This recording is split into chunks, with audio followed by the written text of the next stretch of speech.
Hi, this is Richard Blade, and you're listening to the Blue Zone Podcast Network as it presents Permanent Record, an in-depth look at the classic albums of the 70s and 80s, albums which have earned a permanent place of honor, both in our hearts and in our record collections.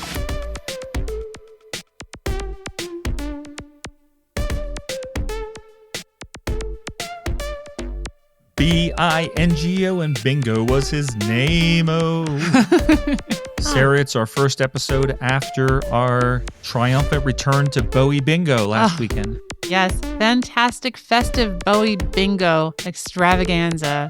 It was a great success. We had a lot of fun, gave away some prizes, and got to talk about music with a lot of friends of the podcast. From all over the world. Yeah, that is true. We had people from Australia. We had people from Barcelona. We had people from the west coast of the United States.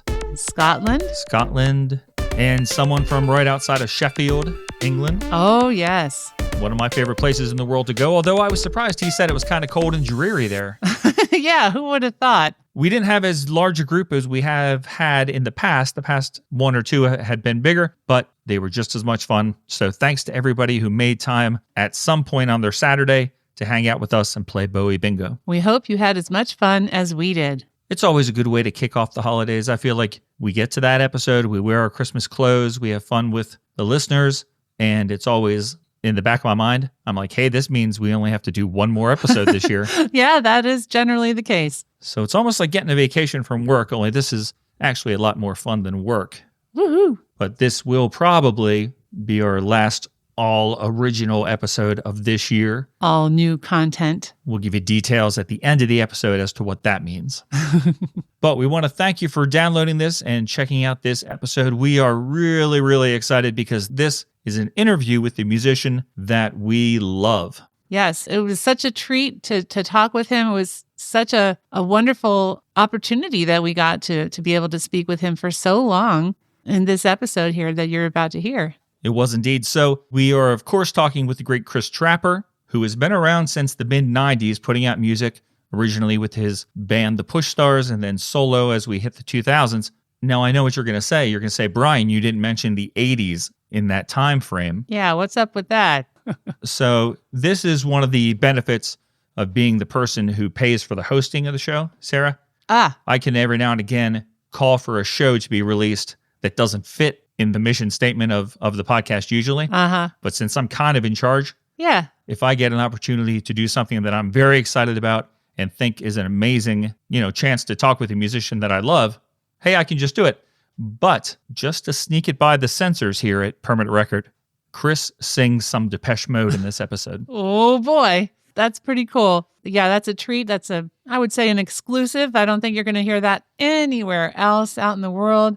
So yeah, that kind of allows it to be categorized in the 80s genre. Exactly. And we do talk about some other music of the 80s as we go through this conversation. So yeah, it counts. So if you know Chris Trapper, you undoubtedly love Chris Trapper. If you don't know Chris Trapper, then check this out. Listen to some of the music that we give you samples of throughout our conversation, and you're going to discover that this guy's incredible. Yeah, so much fun. Such fantastic songwriting. Obviously a great singer, guitar player. Fortunately, I don't know if you're going to hear any kazoo in this one, but he also plays a mean kazoo. He does indeed, and we've seen that live thanks to our friend Eric Miller, the host, what's the word that you would use? Impresario of Stone Turtle House Concerts. That's where we were lucky enough to meet Chris face to face and sort of make a connection with him because we had, as we say in the episode, we had seen him back in 2012 and really loved him.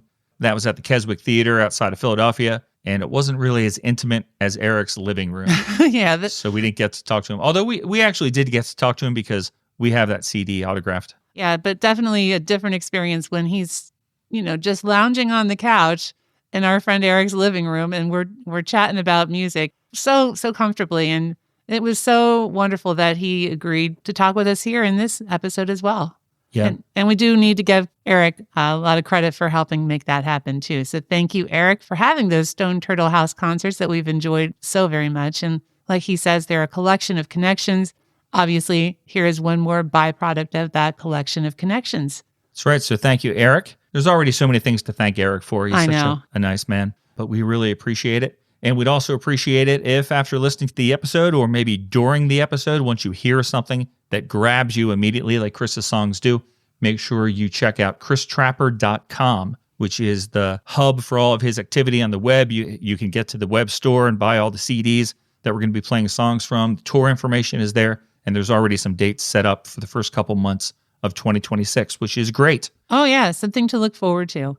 This is our chat with the extraordinary musician that is Chris Trapper. It was a lot of fun. He made us laugh so much. We think he'll make you laugh as well. And so we hope you enjoy it and stick around afterwards. We're going to make our big announcement about our Christmas plan this year. Ooh, can't wait. Could feel the sunshine. Your lens was so wide. Though the world was black and white in the summer of 55.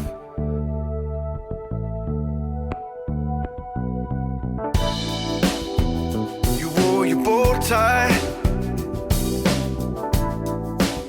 showing off your new bride. But there was no time to recognize.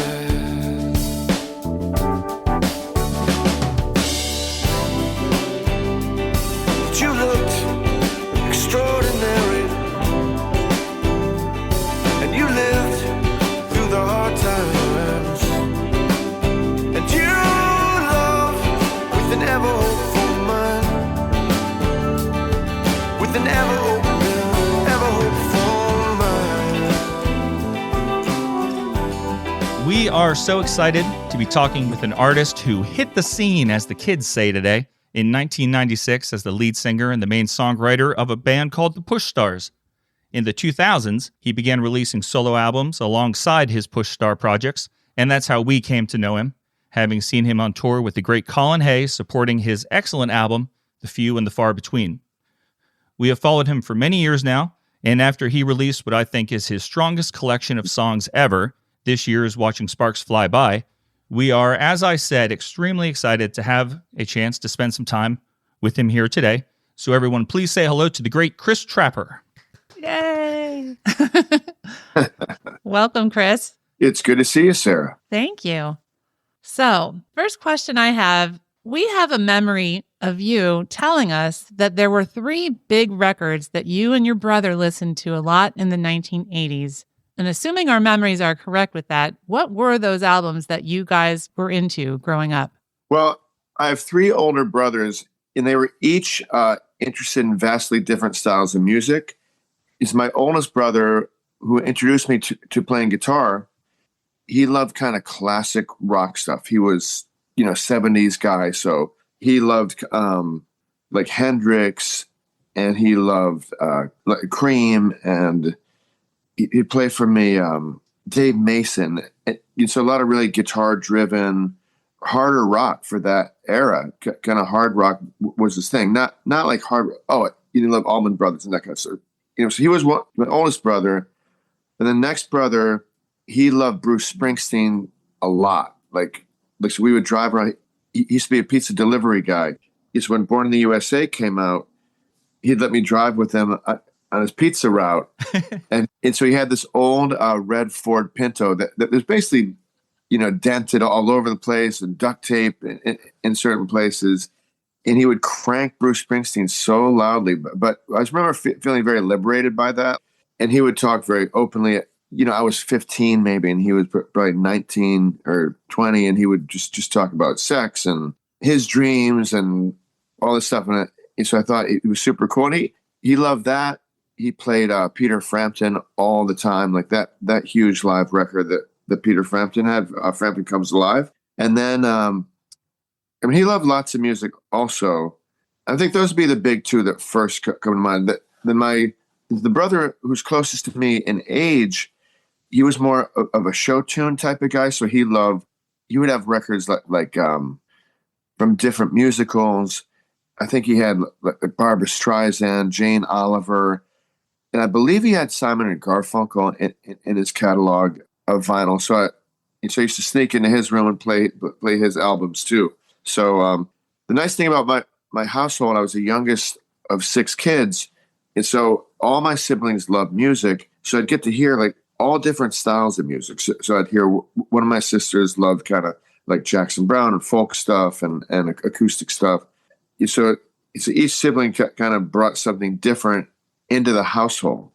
And my parents encouraged music, so that they were really into it. So I think it was a good way to hear different styles back then. Sounds like it. One of the things that I remember from when we were talking with you that night was you mentioned Asia, Heat of the Moment. Yeah. And you actually played us some of that song on acoustic guitar. That's right. So oddly enough, my brother who's into show tunes bought the Asia record. Oh my gosh. They had a couple hits that were crossover pop songs that went to every radio format. So I think that's where he heard of them from. Or yeah, I still love that one Asia record. Loved it. That first one's a classic. Yeah, totally. And we are generally like an 80s synth pop podcast. Not necessarily synth pop. We listen to guitars too. So we just, right up front, we're just asking you these couple questions that relate to the 80s in some way so we can justify our mission statement. I'm pretty sure you guys like a band called Depeche Mode. Is that true or not? Yes. Yeah, yes. Guilty as charged. We do. Busted. But so you mentioned Born in the USA, which of course was a big, huge album in the 1980s. So if you drove around listening to that album with your brother, do you have a favorite song on Born in the USA? I think My Hometown might be my favorite. I was 8 years old and running with a dime in my hand to the bus stop to pick up a paper from my old man. Sit on his lap in that big old Buick, steer as we drove through town. Tassel my hair, say something, good look around. And I still listen to it and I feel something. I mean, I think a lot of people related to that because they lived it. Like, so I grew up in a small suburb outside of Buffalo. And, Buffalo's a real working class town, and it had been a steel industry town, and the steel went away. So when you would go downtown Buffalo on weekday nights, the place was an absolute ghost town. So nobody lived downtown Buffalo. Everybody lived in the suburbs. So I think that I kind of related to that song in particular. But I mean, there were so many kind of blockbuster songs that I didn't really love rock and roll at that time. So anything that felt more rock, I was kind of less into. Mm-hmm. But the more ballady stuff I love. Gotcha. And now one of your brothers plays guitar with you on one of the best songs, in my opinion, on Watching Sparks Fly By. Tom Trapper plays guitar on a song called Faith That Doesn't Fade. Every time I think I live a lie, I want to sneak out in the night. I want to take the quickest flight so I can fly away.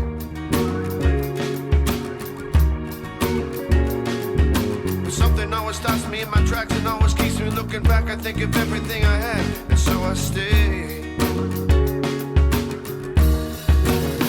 not gonna claim it's not gonna change. This I'll say, faith remains, and it's a faith that doesn't fade.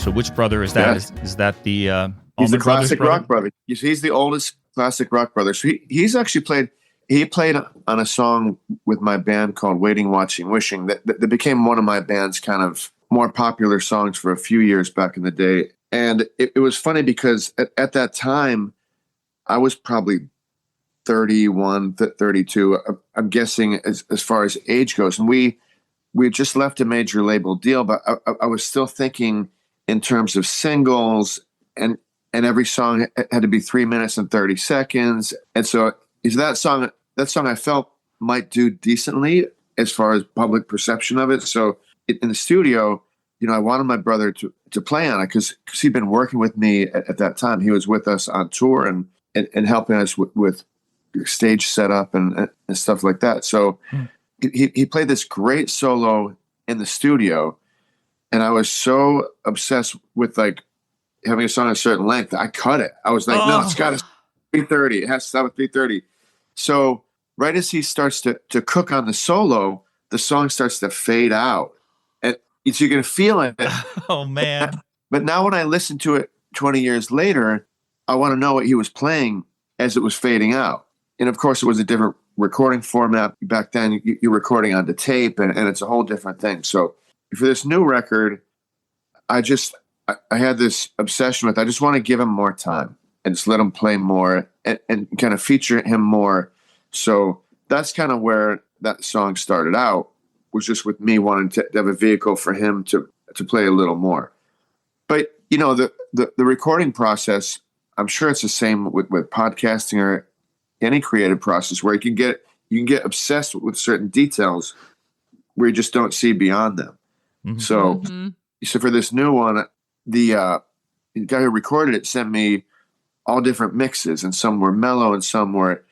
My only priority was, I don't care how the other stuff sounds. I just want to have my brother featured on it, which is like writing this old wrong of mine from that doesn't fade.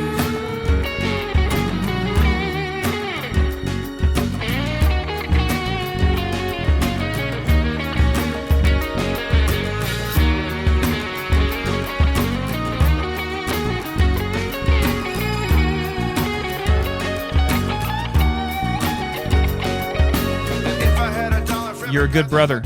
No, I just wanted people to hear him play, because I thought, actually, it's funny because one of my favorite moments on the album, or my new album, is how he starts that solo in the solo section, because how he comes in it's like, I could have never thought of that. And it's just this 4 or 5 notes that he plays, but just the feel and timing. And I told him, I think those are some of the greatest musical notes I've ever heard. He's super humble about his playing. He always thinks he sucks. He's like, oh, I didn't do well enough, and so he always thinks he could beat the last solo. So right. He has a hard time letting go of it, even though it's essentially perfect when he does it. But that's just the thing we have as human beings, right? Yeah, we're all our own worst critics. Yeah, totally. Yeah. In that answer there, you mentioned one of the songs by your old band, the Push Stars. That was something we were actually really surprised. Like I said, we were introduced to you as a solo artist. We didn't actually know that you had been in a band for quite some time, because we sort of reacted poorly to the 90s here in our house with Nirvana and like grunge music. It didn't sound like Depeche Mode. No. Well, in our defense, we were very much a late 90s band. So we were sneaking out. In 1999 was our first real national thing. So you right. can include in the 2000s if you choose to. Oh, okay. I would actually be more comfortable. That might help us. Yeah. That's what I thought. I thought it's a little bit, you start to get more 80s influenced music coming in. Right. So like, even though we've been listening to you for like the last 13 years, in 2023 is when we discovered, hey, this band existed, the Push Stars. So as two people who were there in the 90s but had our heads buried in the sand, what was the music scene coming up in the 1990s, playing out, trying to get a foothold in the industry? What was that like? Was that a good time or a bad time? Or like, how do you think back on it? I think back on it as, so I had a band that it's basically, I grew up in Buffalo, went to college 1 hour from Buffalo, met a band on campus, and we were very much into the 80s thing. So I had a Cure like hairstyle, or oh wow, we sounded very 80s, and so we all dropped out of college, moved to Boston, because at that time Boston was seen as a very fruitful, music scene, because you could only read print magazines then, and so you'd read about a band from Boston getting a record contract. So we moved to Boston, and then a couple of the guys had girlfriends back in Buffalo. So we gave it a good couple of years, and then 2 of the guys left. I stayed in Boston. But long story short, I started working a real job after that. And my dad encouraged me to quit the real job and try music, because he knew I was a natural songwriter. I was writing just constantly. So he encouraged me to just, he was like, give it a shot. So I started doing that. I quit my job, started playing gigs around Boston, and I played anywhere that I could possibly get. Any gig that I could possibly get. I played in a food court as people ate around me, and, I make $50, but I was, getting paid to sing, which felt, miraculous. And then I met the drummer of the band, Ryan McMillan, at just another kind of weird gig locally. And so then I knew a friend from college who worked in recording studios, so hooked up with him, and he became the bass player. So we really kind of formed very organically, but had a great chemistry as a trio. It was kind of like if you think about Buddy Holly and the Crickets or those bands, it was a real simple sound. Me on guitar, a bass player, a drummer. But the rhythm section was so good that I could jump stylistically and write songs in all different feels. And so we didn't really know we were making a go of it. But I remember at that age, I was super ambitious because I wanted to make something happen. So like I said, I was playing out constantly. And that just became our strategy, was just get out there as much as possible. But the Boston rock scene was very congested at that time. So you do gigs at the standard rock clubs, and that there'd be 8 bands in one night. And so you'd all be loading your gear in, loading out. There'd be 10 people there. You'd make no money. So finally, I booked a show at this Irish pub, which was kind of on the outskirts of downtown Boston. And the owner there loved our band, so he took a shine to it. And so he started paying us $250 per gig. And so we had kind of this local residency there at that bar, at that Irish pub. And that became a thing where more and more people started showing up. You started out a couple friends, and then you'd be like 20 people. And we had a manager, and then gradually things kind of came together. So we signed one record deal. I don't even know if I'm answering the proper question here. I'm kind of going off on a tangent. It's good. But so we really had no specific strategy. And we kind of went around the Boston rock scene and did our own thing. So we were suddenly packing that Irish bar.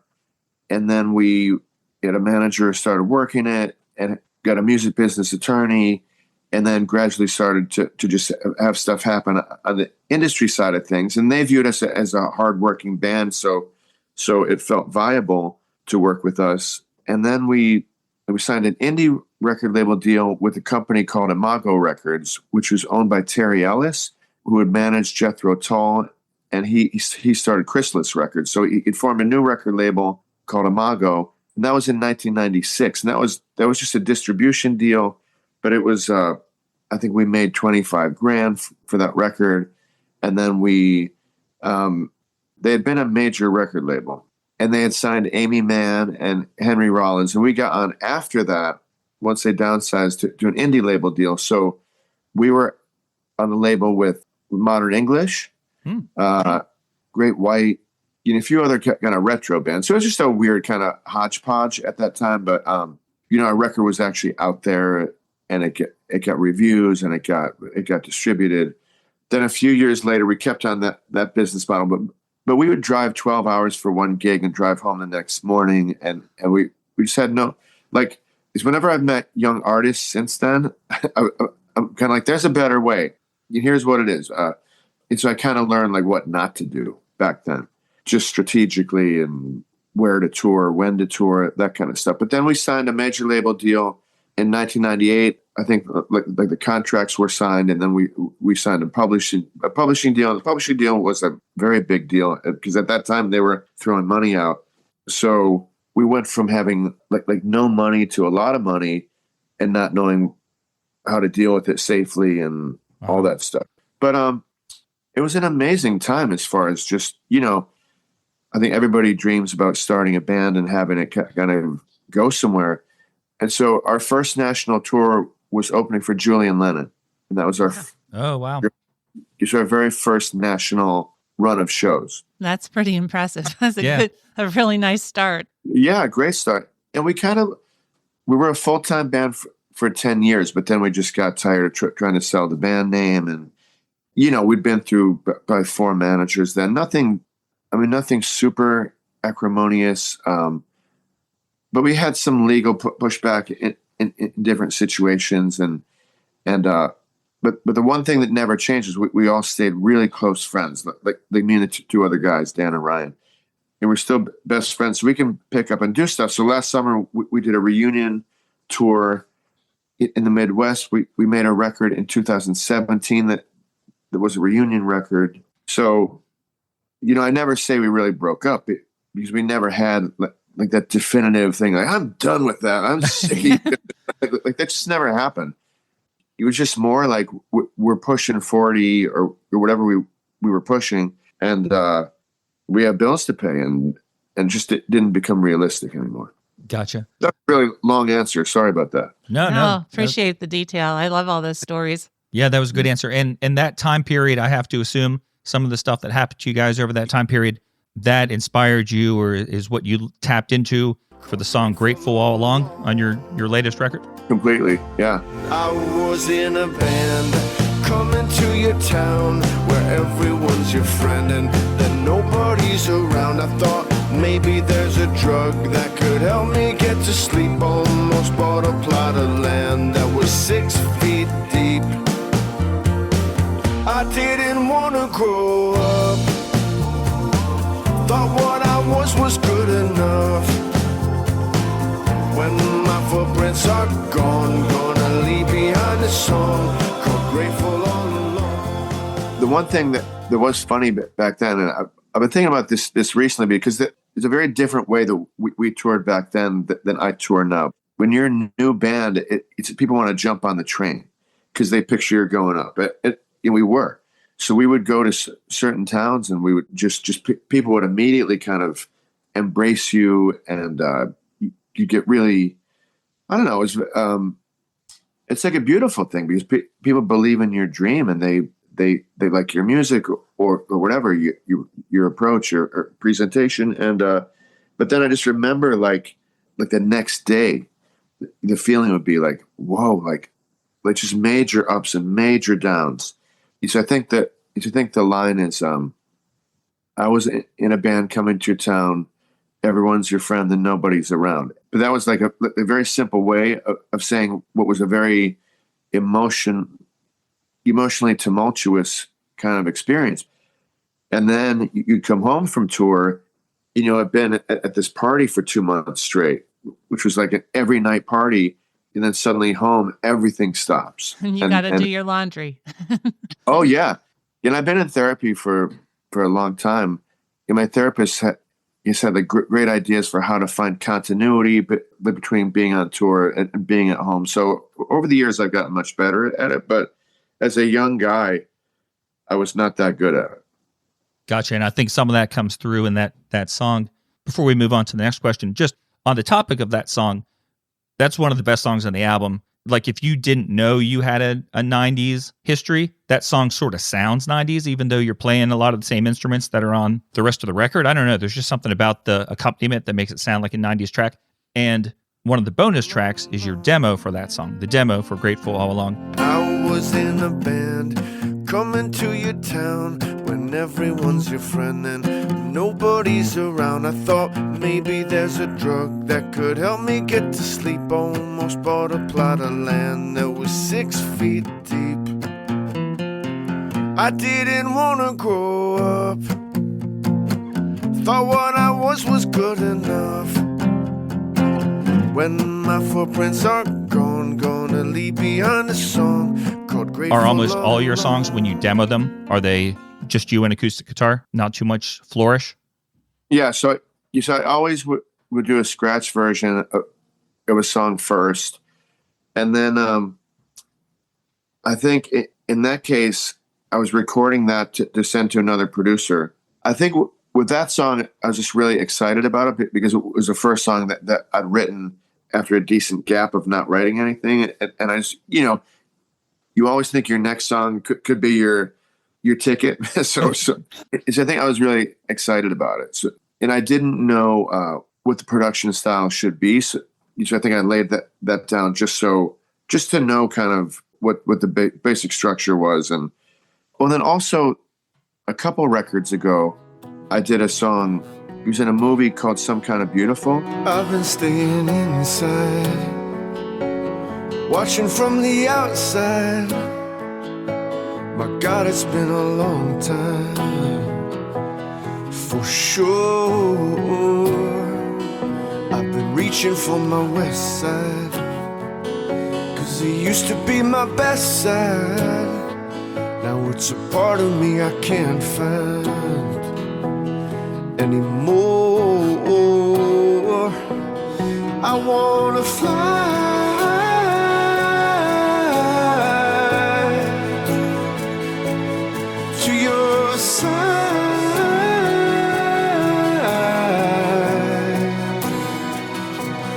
I wanna fly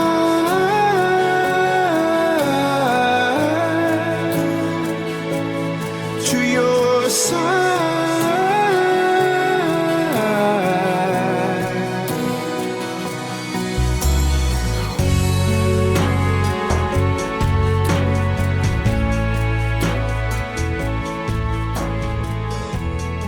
And that movie did well overseas, so a couple of European DJs did remixes of it.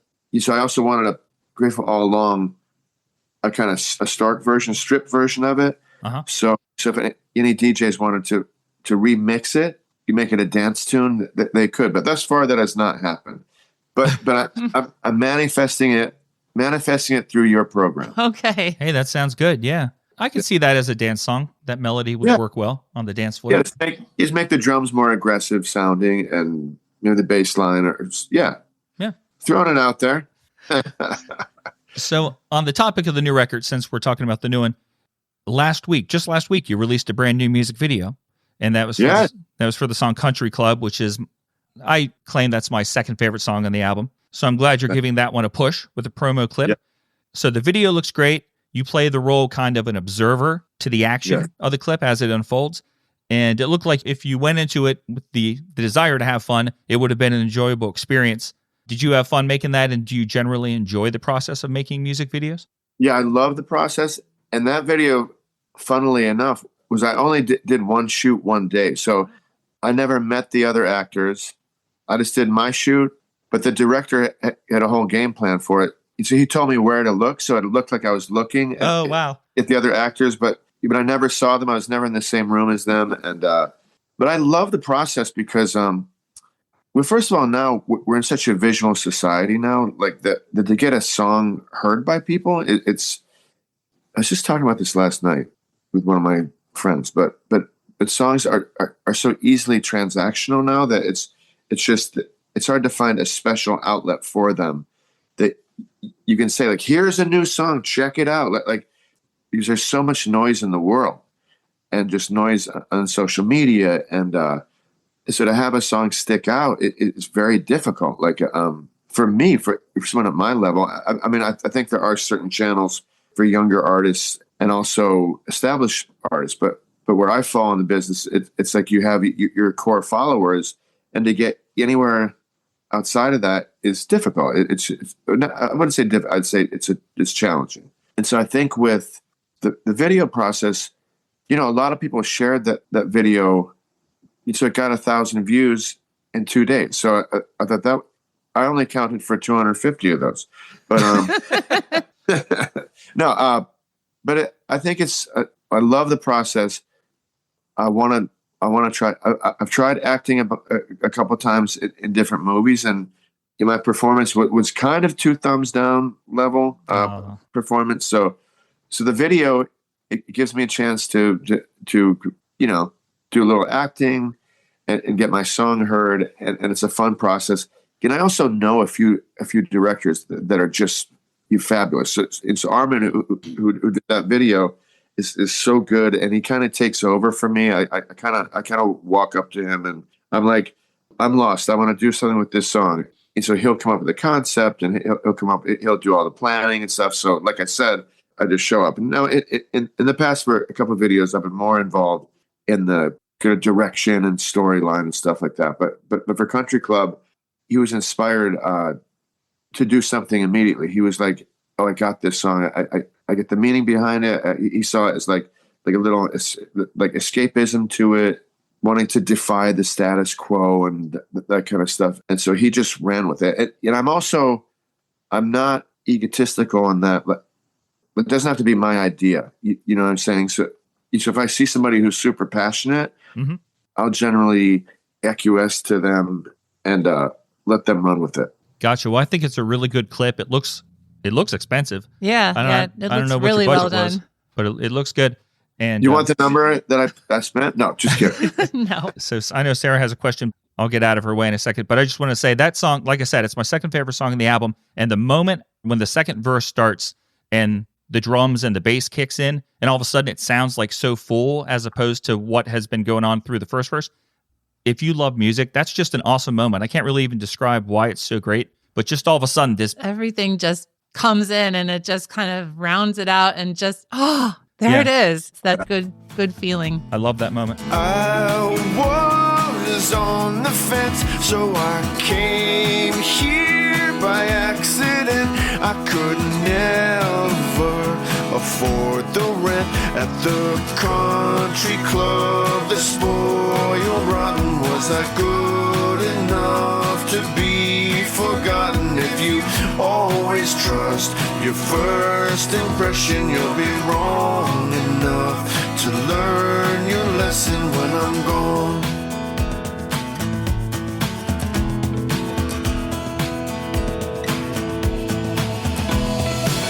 I wanna be the one you love. That's why I'm so dressed up. Serve me the coffee with white gloves in a white china coffee cup. That's another case of just working with great people, because Jason Meeker, the guy who recorded that song, that was all him. And I'd love to take credit for it, but I can't. When he sent me the mix and he just had the drums cranking, use a lot of times I'll do very mellow, very finger picking acoustic stuff. So when there's a song or a moment that the drums can be that loud and still work in context of the song, like for me, that's exciting. I'm like, that's super different from my regular thing, but it totally works. So thanks for noticing that. I appreciate it. Sure. Yeah, I'm going to skip to the one because we're talking about music and making things sound good. And Okay.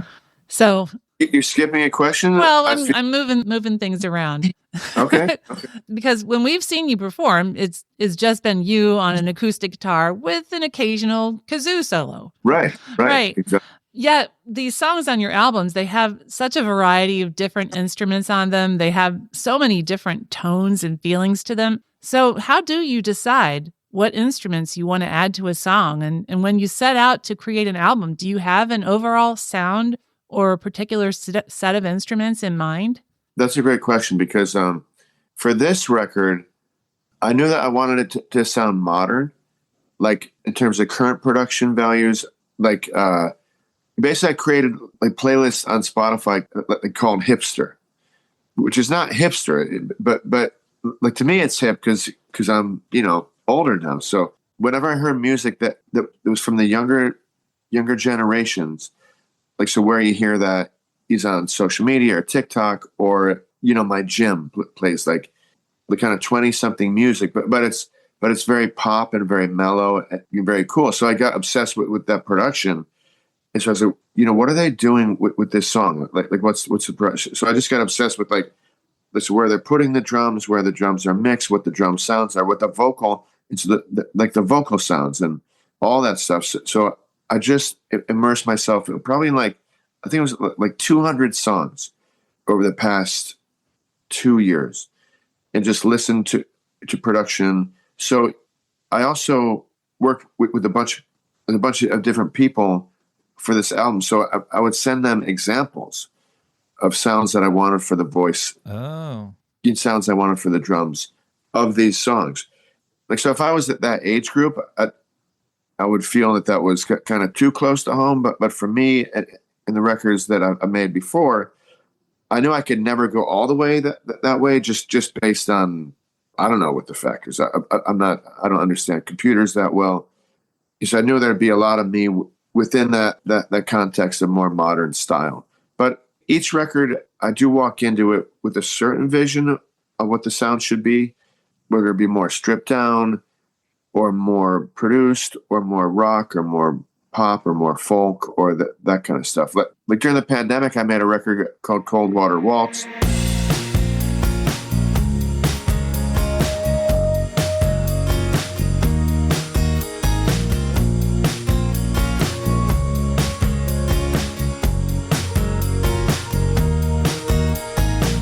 Took my baby to the Lone Star State. I could never stay with you. Always knew you would exaggerate everything I put you through.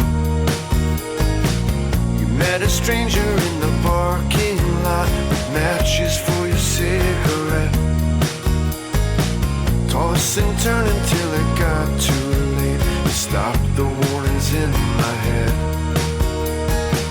And I don't remember where we wanted to go, but we're not there. And I don't even mind if you leave me behind. No, I don't care, don't care. Without you now, I'm still alive. Without you now, I'm still here. So I knew it would have to be somber because I'm not making a party record during the pandemic. So sometimes you go with kind of logical decisions, what will work for your fan base or your whatever, like the career outlook and all that stuff. But yes, for the new record, I think it was almost maybe too intentional because I was like, I want it to sound like this. It's very specific, but it kind of got there on certain songs, and on certain songs it actually worked really well. And I think Country Club was an example of one song where it worked, where it sounds modern, but I'm not I'm not being insincere with it. Mm-hmm. Mm-hmm. I'm not trying to be something I'm not. You know what I mean? If that makes sense. Oh, yeah. Totally understand that. That's very, very cool. Back to the question I was going to ask before. Yeah. Earlier this year, we saw you on tour with Ari Hest, and you were both on stage at the same time, and you were taking turns performing. And I was surprised by the format of that show. I think maybe a lot of people were, because when one of you was singing, the other one was very quiet. So was it difficult for you to just sit there and not join in with some harmonies when Ari had the spotlight? You want the real answer to that? Always. I want the answer that you want to give us. Okay. No, because when he was playing, I just loved listening to him. And I was like, this guy is so freaking good that I don't want a noodle on top of it. I just want to hear him. I just want to go from here, proud of what is mine, the heart of a lion.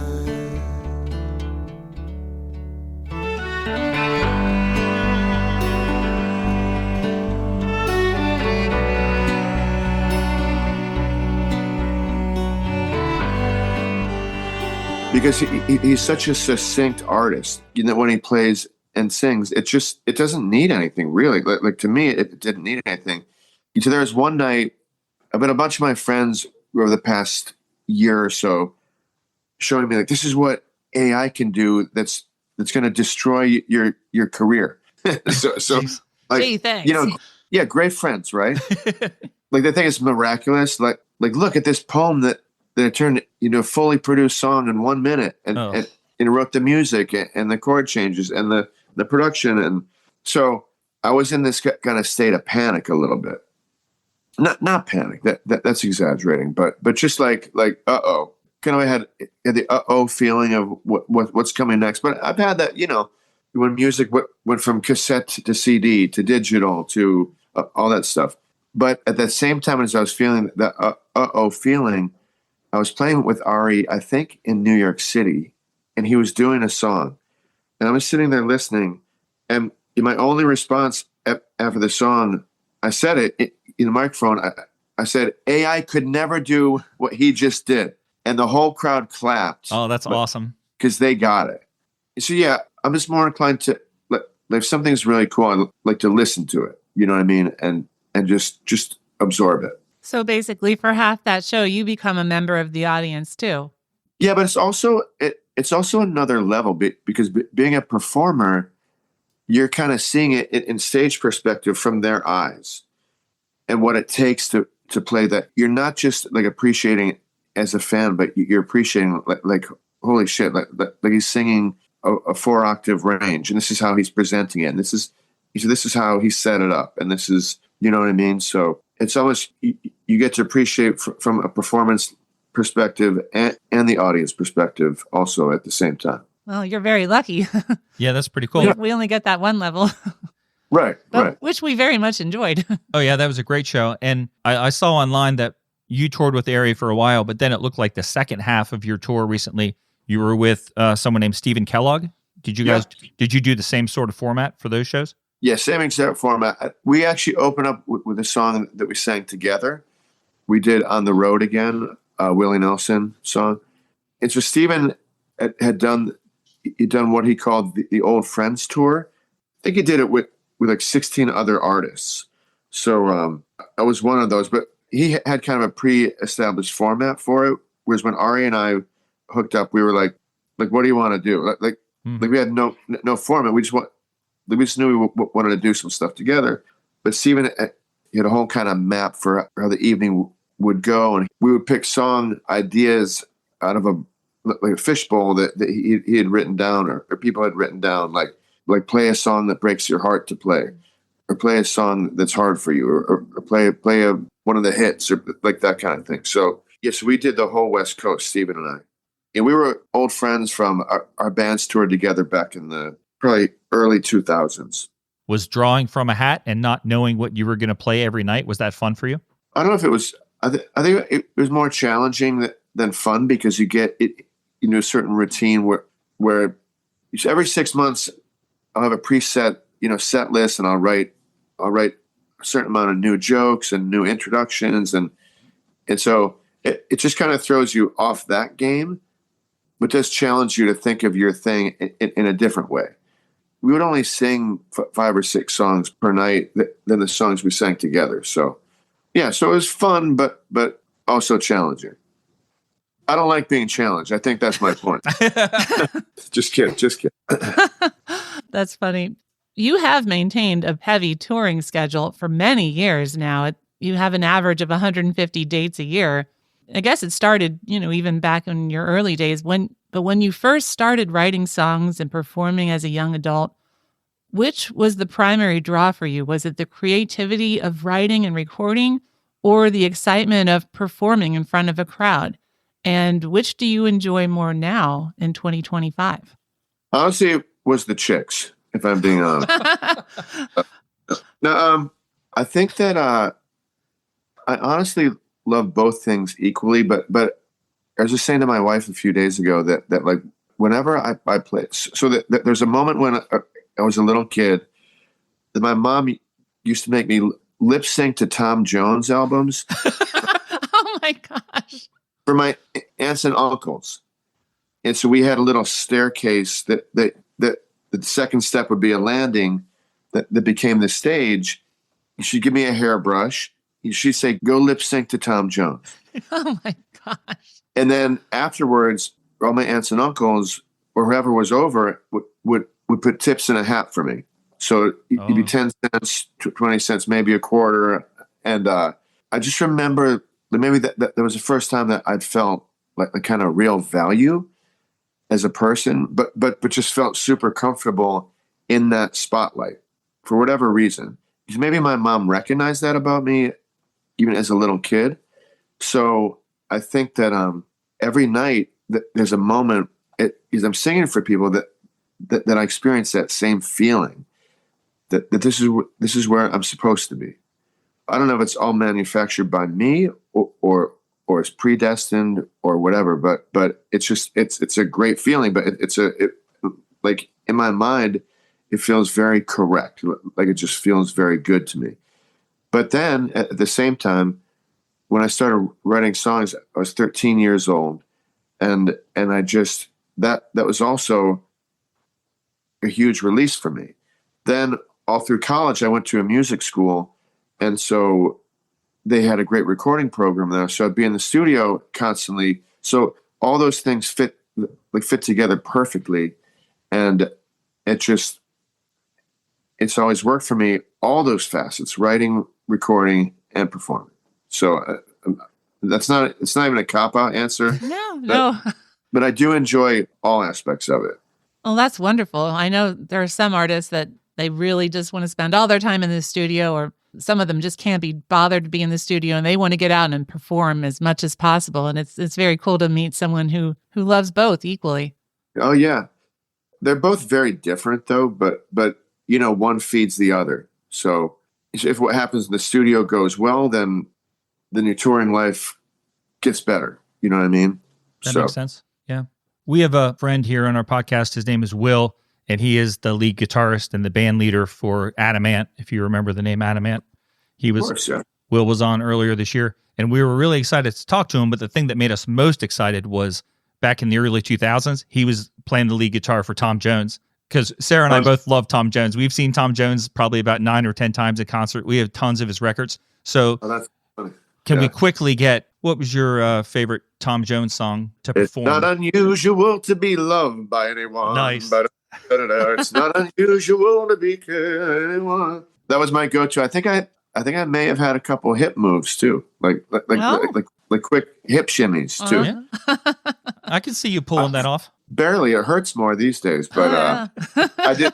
It's funny because last summer when we did our band tour, I tried to do some of the old rock and roll moves with the neck, like up and down. The next day I was like, oh my God, what was that? Ow. I couldn't move my neck anymore. Whiplash. As the kids say, it hits different. It hits different. Exactly. It hits totally different. So you mentioned there in that retelling, you mentioned back when you were a youngster and started writing songs. We have spoken to songwriters here that when they talk about songwriting, they kind of talk about it like a job, like a Monday through Friday, 9 to 5 thing that they just sit down and do because that's their job. They write songs. And then we've spoken to people who, write a song when the inspiration strikes them. And it's right. I think it's fascinating. It's like so different. So how do you describe your creative process? I would say mostly inspiration based, but it's also very instinctual for me because I've done it since I was so young. That it's songwriting was always based on kind of a release or escape from whatever I was feeling at that time. And that was like in high school, junior high school, I had a bad stutter. So I'd usually get picked on in school, go home, you pick the guitar up, and that'd be my go-to escape where I could just drift off in it for 3 hours and I could fantasize that I'd be something bigger than I was at that time or stronger or whatever. And so I think the songwriting process was just a natural addition to that feeling. Mm-hmm. So I've never really written by force because I always just see it as kind of attached to my personality or whatever. And so once in a while, I'll get a project to write for it, like a movie song or something. Like, so I wrote a theme song for a TV show a bunch of years ago.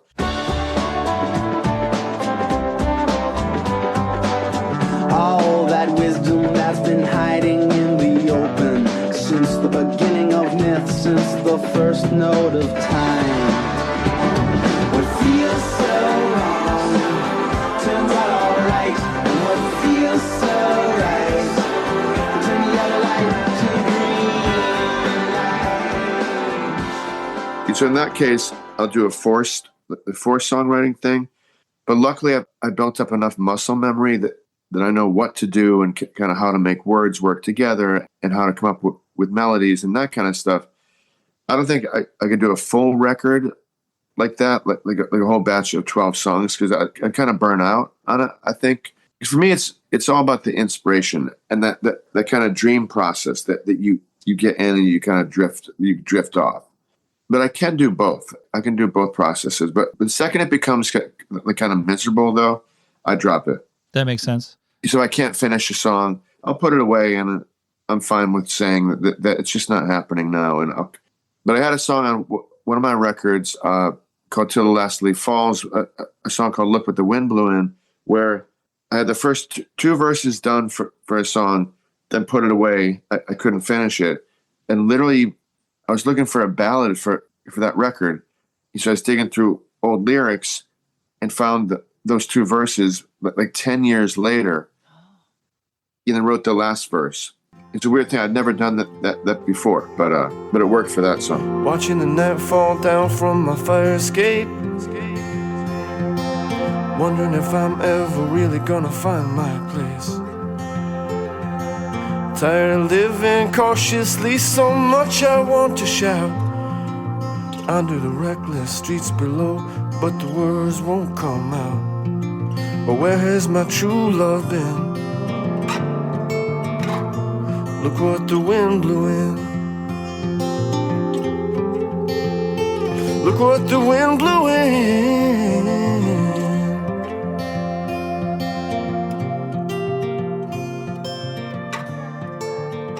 I mean, I used to write back in the band years. I'd carry a micro cassette player with me all the time, one of those Sony like tape things. And I just record melody ideas all the time. So no matter where I was, like at a party, in an elevator, I'd be singing little snippets of melody that came to me in my head. Then later on, I'd play the whole tape back and just listen for anything that seemed interesting. And then if something sounded interesting, I'd grab my guitar and then work on writing a song from that. And now, of course, my phone is filled up with like 5,000 videos of me singing into it. If somebody ever went through it, they'd be like, this guy has some serious mental issues. So gives me like this close going like, la, la, la, la, la, la, la, la, la, la, la, la. You know, too funny. We're at the point on our question sheet where it says self-indulgent question number 1. I have 2 of these self-indulgent questions. So the first time I ever got the chance to talk to you, I'm the person who came up and kind of nerded out. Even though I'm sure you didn't want to know this, I had made you listen to me tell you that your song off of the Push Stars Reunion album, I wrote a song for you. Oh, yeah. I don't know what it is about that song, but that song overwhelms me with emotion. And I think it's one of the most beautiful songs ever written. I try to sing along with you when it's playing and I can't do it. I get too choked up and I can't finish the song. But I don't really have a question about it, but I was just going to ask you if you could tell me something about that wonderful song. It's a party with my stereo, but the songs from 50 years ago. The quickest way to travel time is music and some cheap red wine.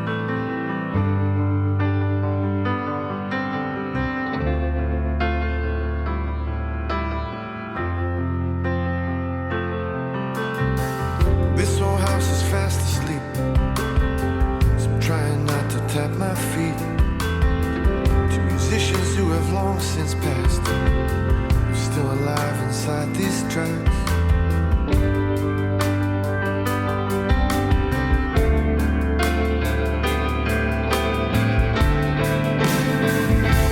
This is a mystery, how you wrote a song for me in 1963, for someone you'd never meet, for someone who needed you to help make it through. So in my gratitude, I wrote a song for you. Yeah, I wrote a song for you. Yeah. Well, I think the reason why you have that reaction is that it's a total homage to musicians, and you love music a lot, and that's obvious because you have a podcast dedicated to it, and you're spending your retirement seeing music and all that stuff. So what's cooler than that? I mean, it's a very healthy addiction. So I've been obsessed with Sam Cooke among other kind of 1960s, 1950s musicians. So I have a vinyl record player in my office where I'll go in and spin the records. And so I think that when I wrote that song, you question whether, I think anybody does, no matter what you do in life, you question whether you're having any impact, if anyone will remember you and all that stuff.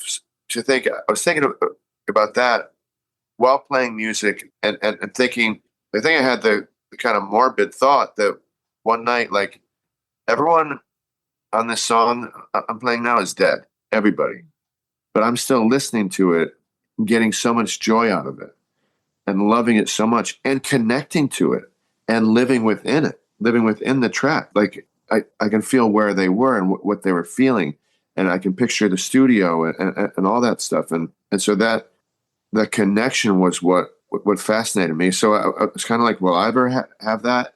And then I just wanted to just say thank you. And it was mostly about Sam Cooke, who the bass player in my band's father was kind of living out of an RV and driving around. So we hooked up with him at the bass player's sister's house. He was staying in the basement. Long story short, he was playing a Sam Cooke cassette in the background. And I was like, what does this mean? Like I'd heard Sam Cooke, but I'd never really like stopped to really listen to it. And he was one of the first stars back then, African-American stars to write his own songs and to own his own publishing. All of his hits, he wrote them.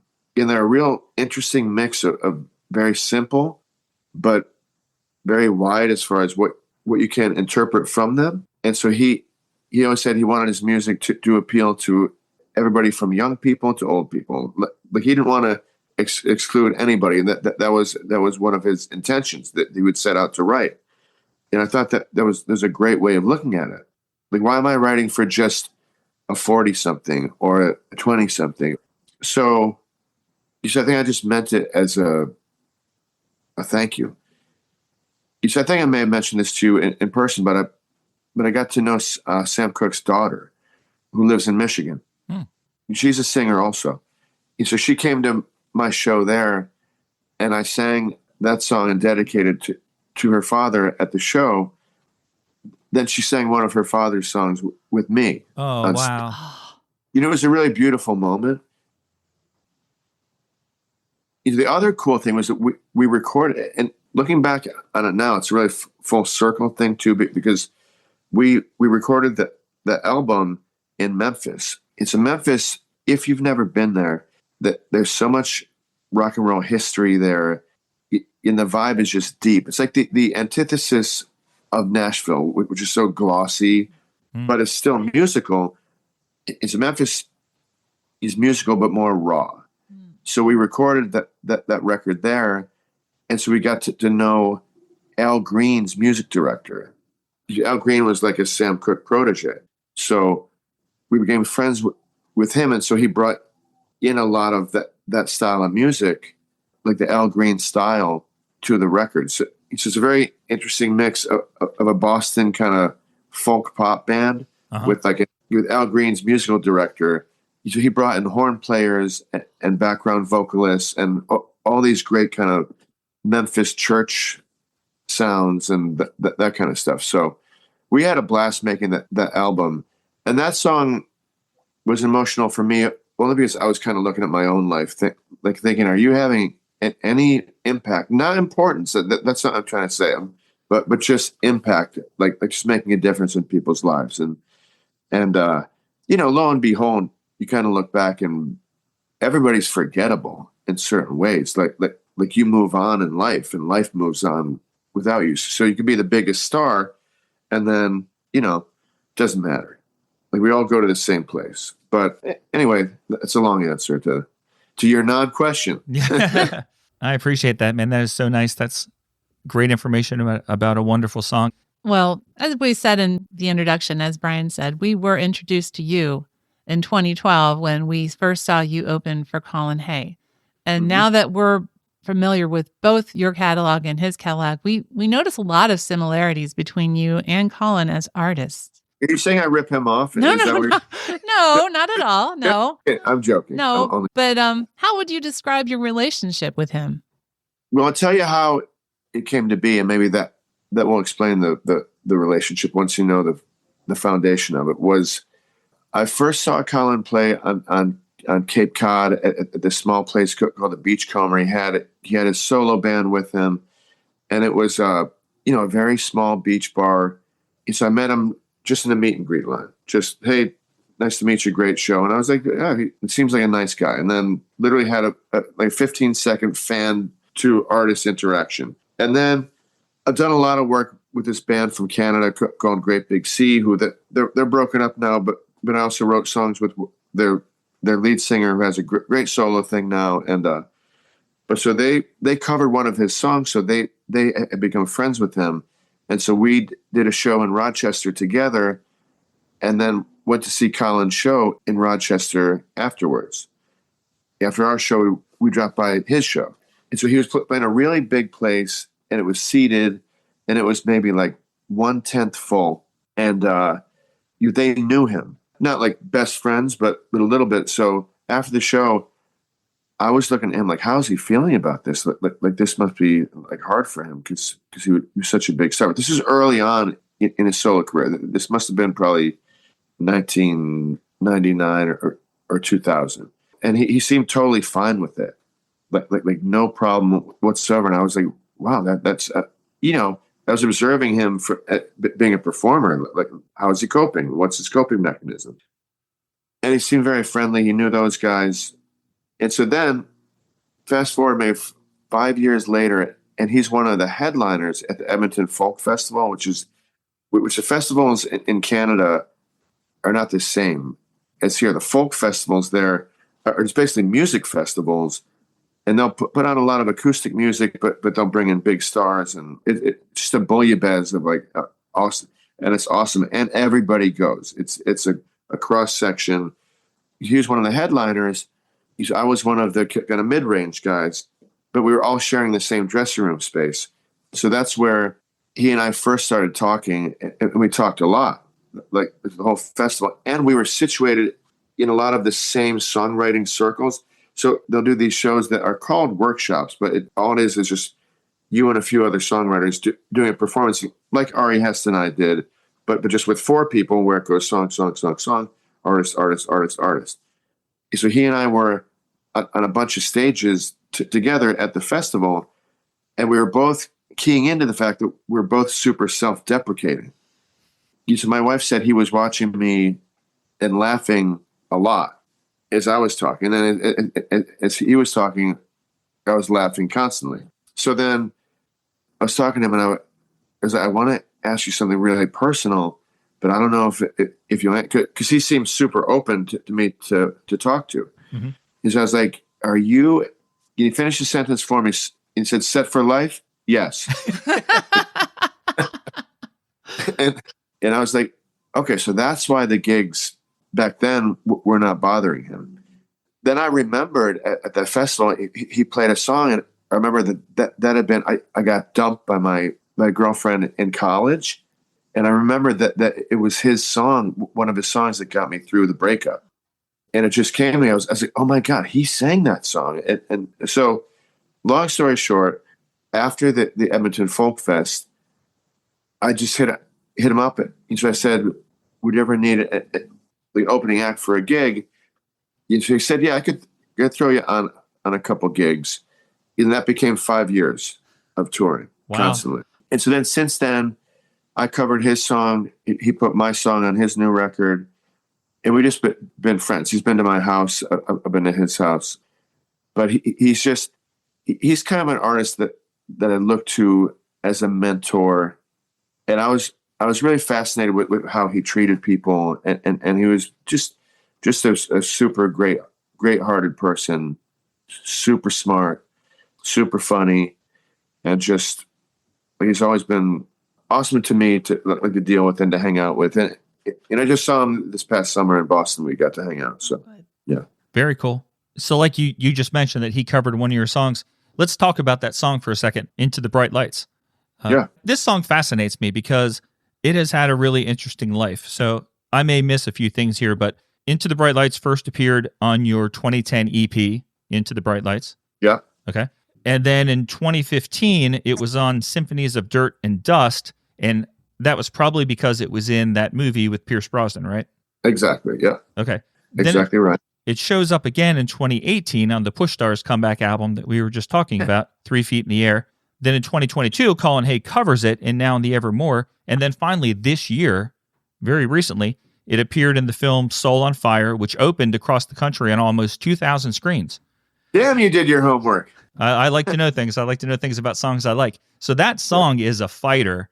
What's the story of that song, man? How come it just keeps hanging around and clawing its way to the top?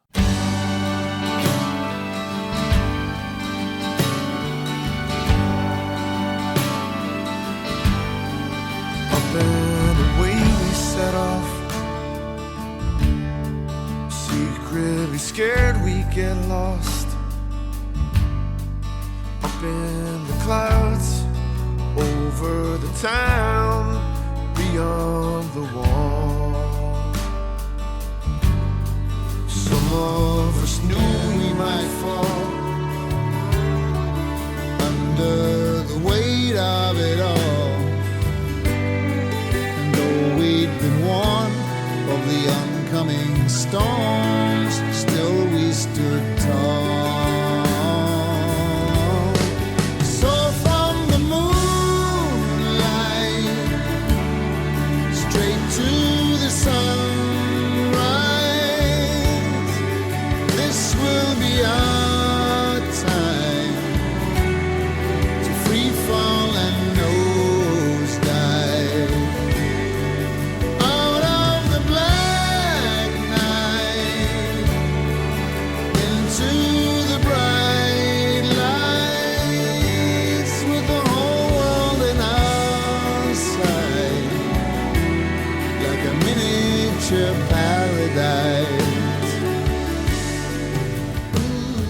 Yeah, that's a good question. So I initially wrote that as an assignment because after I had a song in a movie called August Rush, I somehow got linked up with the head of music at Warner Brothers, who'd asked me to write a song for this movie called The Guardians of Ga'Hoole, which is I think it's a children's book, and it was about owls. So when I wrote that song, it was just merely just me writing a song for this.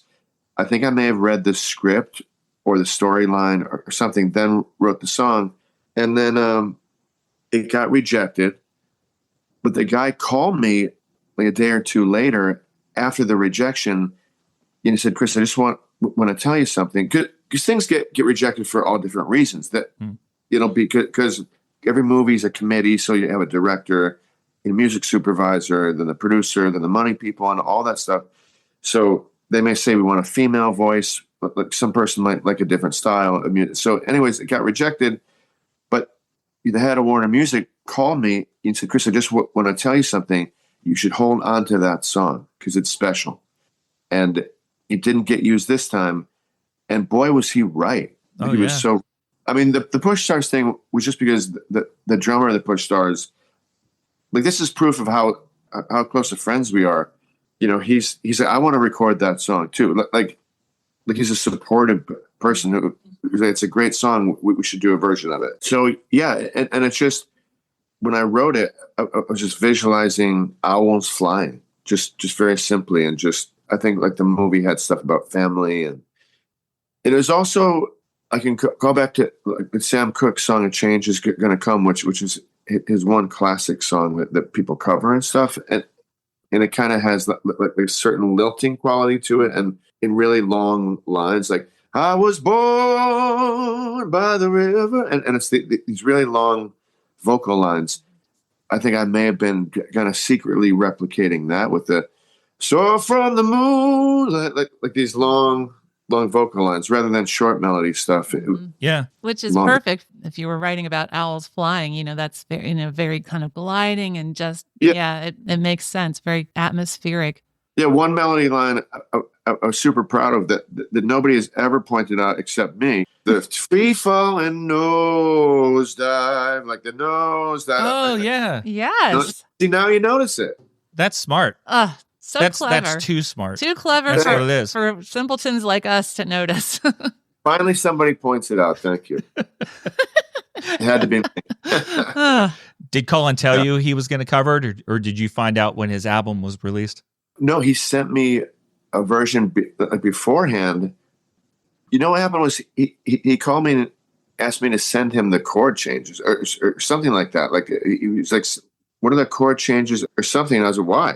He said, "Yeah, I'm just in the studio and we're just working on some stuff and just want to throw it out there." So he sent me like this version, I think a week or two later, with all these strings on it, like orchestral stuff. And I was like, "Oh, usually you don't put strings on like a scratch demo." Right. So, and then just to hear him sing my song was so awesome because his voice is so, I don't know, it's just evokes so much emotion. We see all the 80s bands when they come through live because that's what we love. And Colin sounds better than pretty much everybody. His voice is held up so well. It is still so clear. And he holds those those notes for so long. It's just so impressive. I think it's because he's never stopped. He's always been going and singing. I think it's the people who will take a 3-year break, try and come back, and those muscles settle down a little bit and relax. So. Yeah. The first concert that we saw after the pandemic was Colin playing at the Lincoln Theater in Washington, D.C. We took the train into D.C. And so that was great to see him. It's such a, for a couple years, I thought I wasn't going to ever see a concert again. I was really depressed. So I was just feeling great being there already. And it was wonderful that it was Colin Hay was our first concert because his stories and the way he connects with the crowd is so touching and stuff. It was just very comforting, just kind of like, just kind of almost a relief to be able to be in that space again and listen to him. And yeah. And on that tour, he sang that song. We saw him do it live. So he mentioned you, yeah. Did you ever see the Colin Hay movie? Yeah. Oh, yeah. We have the DVD. Yeah, okay. yeah. If you can't tell, we are big fans. That's awesome. Yeah, we just saw him twice in November. Got to see him within the span of like a week. We think he's great, and you must like him too. I was just wondering, could we ask you for just one cool Colin Hay story? Oh, well, I'll tell you two things. One, what was the first date that I ever did with him that was like booked through agents and stuff, not the festival, but I was booked with him. I think it was in Knoxville, Tennessee. And I knew him, but very distantly. And I just remember I got to the venue in time for my load-in. And so the venue was right on this town square area. And so I just saw Colin walking by himself, kind of looking up at the sky. Just looking up and taking things in. And he looked so elegant, how he was dressed. And I was like, this is going to be super cool. I'm going to get to learn from one of the best. Mm-hmm. That's how I felt. So one of the funniest things was we toured the UK twice, Colin and I. And so we were playing a gig in Colin's hometown, which I think it's called like Socrates or something like that. I'm probably saying it wrong, but he we get there, but it's a small town, so it's very local, yokel kind of vibe to it. They're viewing him as a big star showing up to his hometown. So they threw on a local opening band. And it was without asking Colin. But I was his opener for the tour, and I was with him, and it was all pre-contracted and all that stuff. So anyway, so basically Colin kicked that guy off the tour, off the show. And he was like, you tell they were like very local, very kind of not professionals. So this guy started to give Colin lip. Oh, wow. Like, but it's all in this super thick Scottish accent that I could understand one of every three words. So he said, then Colin starts talking to him back. And it's almost like they're about to start a fight. And I'm in between them, feeling like I'm being fought over. Because I felt very romantic. I'm like, wow. So then as the guy starts threatening Colin, and so the guy's name was Tam. You just remember Colin, as Tam was walking out, Colin's like, big tough Tam, taunting him. Oh, boy. But that's a lot of inside baseball stuff. But That's great. Oh, thank you for those stories. That's great. oh, yeah. So since we're kind of talking about collaborations and some of your Name dropping. name dropping stories, 14-year-old Brian would have been out of his mind jealous that you toured with Pat Benatar. Yes. He loved Pat Benatar. Yes. So did 14-year-old Chris also. Okay, cool. So you've been performing for a while now, and you have all this experience and stuff, but like, did you learn anything? Were you able to learn anything from playing with Pat Benatar or her band? Also, then just our simple, silly question, do you have a cool story then about anything that may have happened with Pat? I think I learned something all the time from people who have been doing it longer or not as long as I've done it. Because I think that it's such a very odd career. It's very like exclusive, and there's no definitive rules. So every band kind of tours a little differently, and Neil and Pat tour is first of all, it's very, very simple. The stage setup is very simple. When I joined them on tour, I was thinking this is going to be like a huge production, and it's going to be, but it's like very, very simple rock and roll. Where it's basically a guitar player and a bass player and a drummer and a great singer, and that's it. There's no special effects. There's no light show. I mean, there's a light show, but Right. but it's not like over the top. It's just very kind of classic and simple. But what you feel, but by the end of it, at the end of their set, that you've seen a super authentic experience. Because like her voice is so powerful, and his guitar playing is awesome. It's very like just thunderous kind of, and I'm trying to think of what I learned specifically. I mean, I'm learning stuff like backstage all the time, and I'm learning stuff on stage all the time. So it's hard to pick like one specific thing. Okay. To be honest, when I was in high school, she was the biggest star in the world. Yeah. There was a certain point I don't get that freaked out by famous people ever. Just I've been in the line of work for a long time, but I was sitting at dinner with them, with Pat and Neil, and I was like, holy shit, like I'm sitting with Pat and Neil. Like, you know what I mean? It was just so funny. The one cool, so that they're a little bit more protective of their private life and being a family because they're a family. Right. Yeah. Husband and wife and kids. So I recognize that from date one. I'm like, I'm going to kind of let them come to me, and I'm not going to be in their face. I'll just be very respectful of their space and privacy and time and all that stuff. And so that I didn't really know if they liked me during the first tour.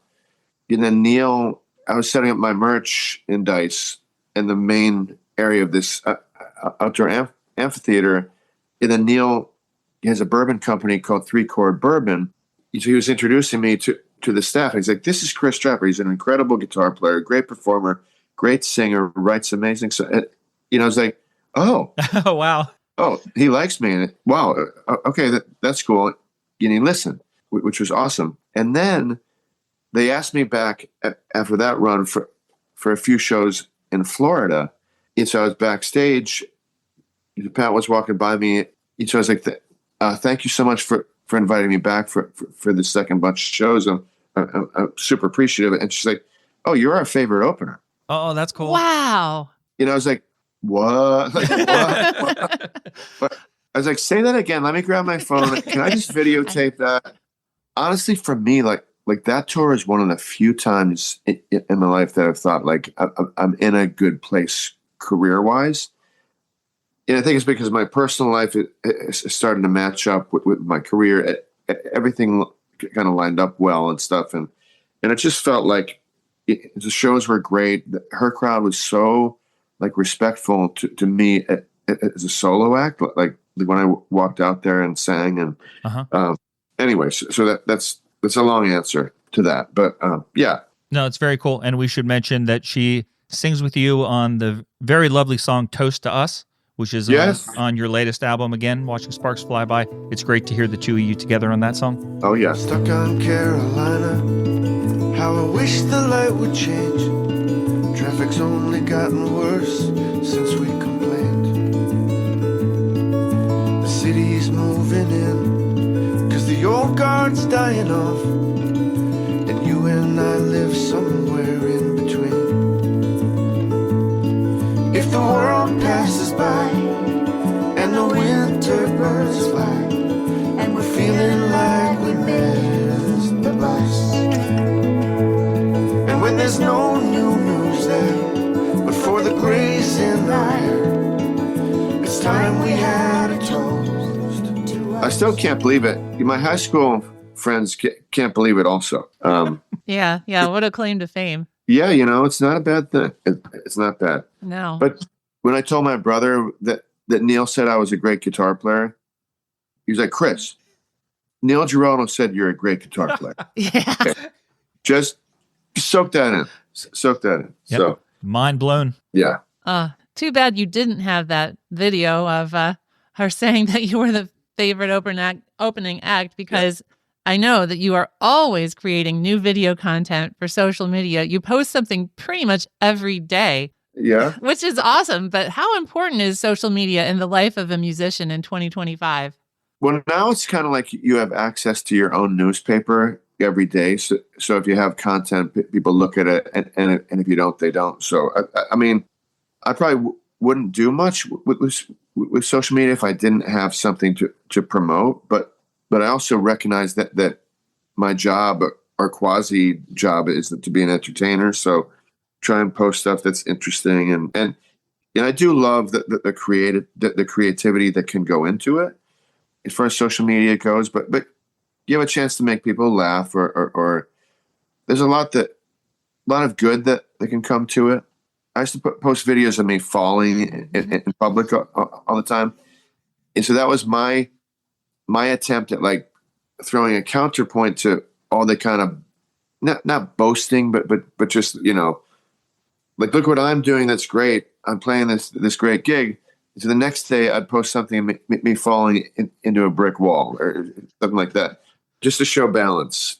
You know what I mean? A trap fall. Or unbalanced. Right? Trap fall. But yeah. And Colin did a great trap fall with me. He did. Yeah. Oh my gosh, that's a classic one. But the funniest thing was after he did it with me, people wrote lots of comments because he posted it and I posted it. And somebody on my page was like, "Be careful on Colin. He's a national treasure." And I'm sitting there thinking like, yeah, well, what about me? Right. Yeah. You're not worried about my broken like ankles and wrists. That's not right. I don't want either of you to get hurt. I know. So we've kept you pretty long. We're getting near the end of our sheet. We want to talk to you briefly about Christmas, because Christmas, as you may or may not know, is coming up. So you do have a few Christmas albums we want to touch on. But before we do, I just hit my self-indulgent question number 2. There's only 2 of them. My favorite song on your new album, and probably my favorite of all your songs, is a track called Campfire Symphony. Feels like I've lived so much with nothing much to show. Half-hearted interludes, always on the go. I want to go back to the beginning when I wasn't so good at my goodbyes.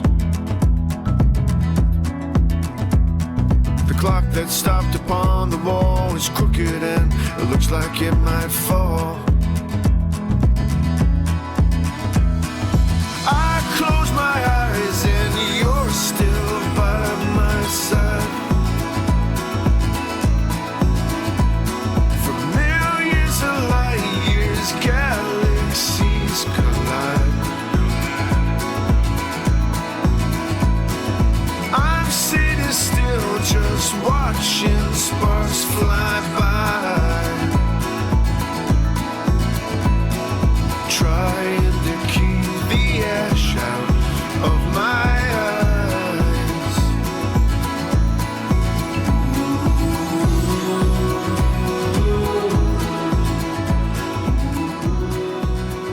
This was the second single off your latest album, has a nice music video for it. And it's been crazy because at first, I just love that song because it's an awesome song. It sounds great. It's one of the ones that you mentioned has a bit of a modern sound to it. It has a really catchy melody, some nice chords. But I had I say I because I make everything about myself. But earlier this year, my parents, I grew up as a kid in this area that's sort of in the woods. It's a whole development of houses that's up on a mountain. And so the house was surrounded by trees. In Pennsylvania? In Pennsylvania, yep. And it was great growing up because my friends and I would play laser tag in the woods. We'd be climbing trees. We'd be swinging from ropes, doing crazy things. It was always a lot of fun. And I loved the fact that I grew up there. But I got a call earlier this year. One of those trees had fallen on my parents' house. Oh, geez. And so it rained. It was in the middle of a storm. It had rained for 3 days straight here in PA, and it was coming in through the roof. So I had to go up and help them deal with that. And I was there for most of a week. I mean, they don't live very far away from me. It only took me 15 minutes to get up there, but it was a lot of stress. And there's a hole in their house, and rain is coming in. So I'm calling tree removal guys and roofer guys to come help them. And every time I hear your song now, trees are another thing when they surround your house, is the line in the second verse. To me, trees surrounding your house, it used to be a great thing. And now, to me, it's like a metaphor for the fact that I'm now almost 55 years old. When I was a kid, those trees were great to play with. Now I'm 55. They're getting old too, and they're dying and making my parents' life terrible. And it's like that song starts and I'm loving it. And then we get to that second verse and I just start focusing on myself. But I've also, as I listened to the song, when I first heard it, I thought it was just about how nice trees were and how you like to be outside. But when you listen to it, there's something else going on with that song. Maybe you're willing to share that or maybe not. And I'm sorry, I just made you listen to my boring story about a tree. Not boring at all. Yeah. So that song, well, it kind of combined 2 different topics. So my older son is 19 now, but he still does this. Where when he's home from college, he'll be like, "Can I have a fire in the backyard?" Yeah. So he invites a bunch of friends over. They sit in the backyard, and that's their thing. They just love to have campfires, sit around, and somebody said that they drink beer at them, but I'm not going to say that I know or don't know publicly that actually happens. Fair enough. So I was just fascinated by that's his kind of go-to socially, and that's what his friends love, and that they talk the whole night, and you can kind of hear the echoes of that through the windows and stuff. At the same time, not this past summer, but the summer before, one of my brother, the Bruce Springsteen fan, died. And I'm so, sorry, man. no, it's not your fault, as far as I know, but I am going to look into it though and see. No, but we'd had a really long journey with him where he, long story short, he's basically addicted to prescription drugs very badly. And then he got one of the drugs pulled from him, and then he spiraled down, and we had all tried to help him a lot over the years. And he kind of went into homelessness, and he's staying in homeless shelters. And so he actually started doing a little bit better before the end. He started to get good, because we all recognize like he has to want to improve his condition. Nobody else, we all tried to place him in better circumstances and fix him in our own way. But it wasn't until he kind of started to want to improve. But at that point, it was just too late, because his body was just run down. Beat down. And this is a guy who had 2 college degrees, and very, very smart, and had been a great family man. And then gradually that degraded over the years after continued drug use. So the song was kind of me grieving him while listening to my son having a campfire and thinking of the cycle of life that's happening around me also.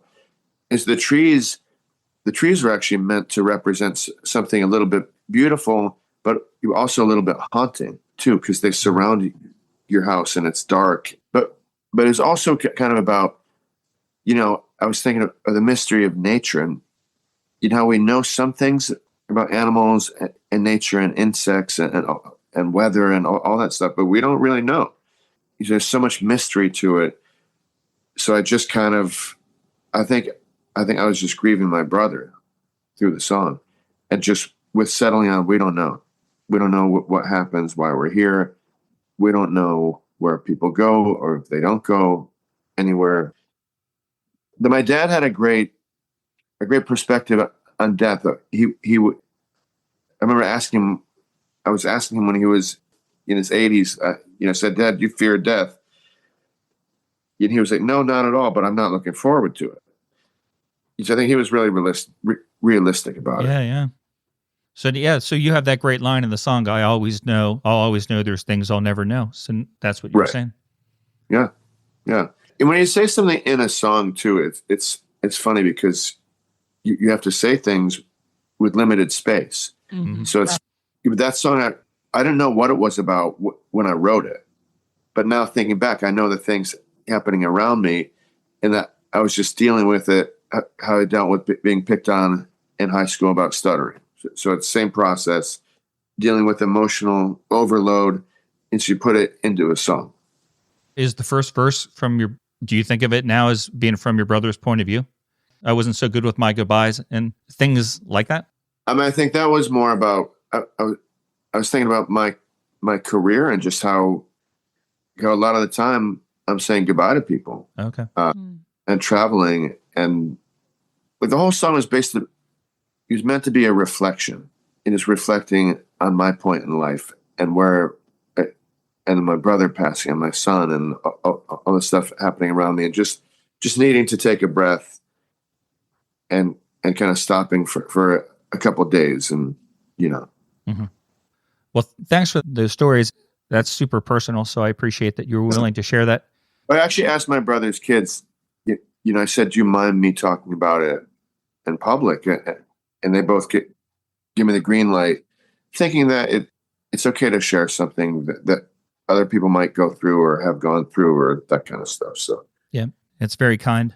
And like I said, this is not only my favorite of your albums. Like I mentioned, this is probably my favorite album of new material that I bought in the year 2025. So I'm looking forward to, in January, we're always invited onto another podcast, the Sly Dog Music Cast, where we just talk about the 10 best albums of the prior year. So I'm already set to talk about this one as my favorite album of 2025. So I appreciate the insight.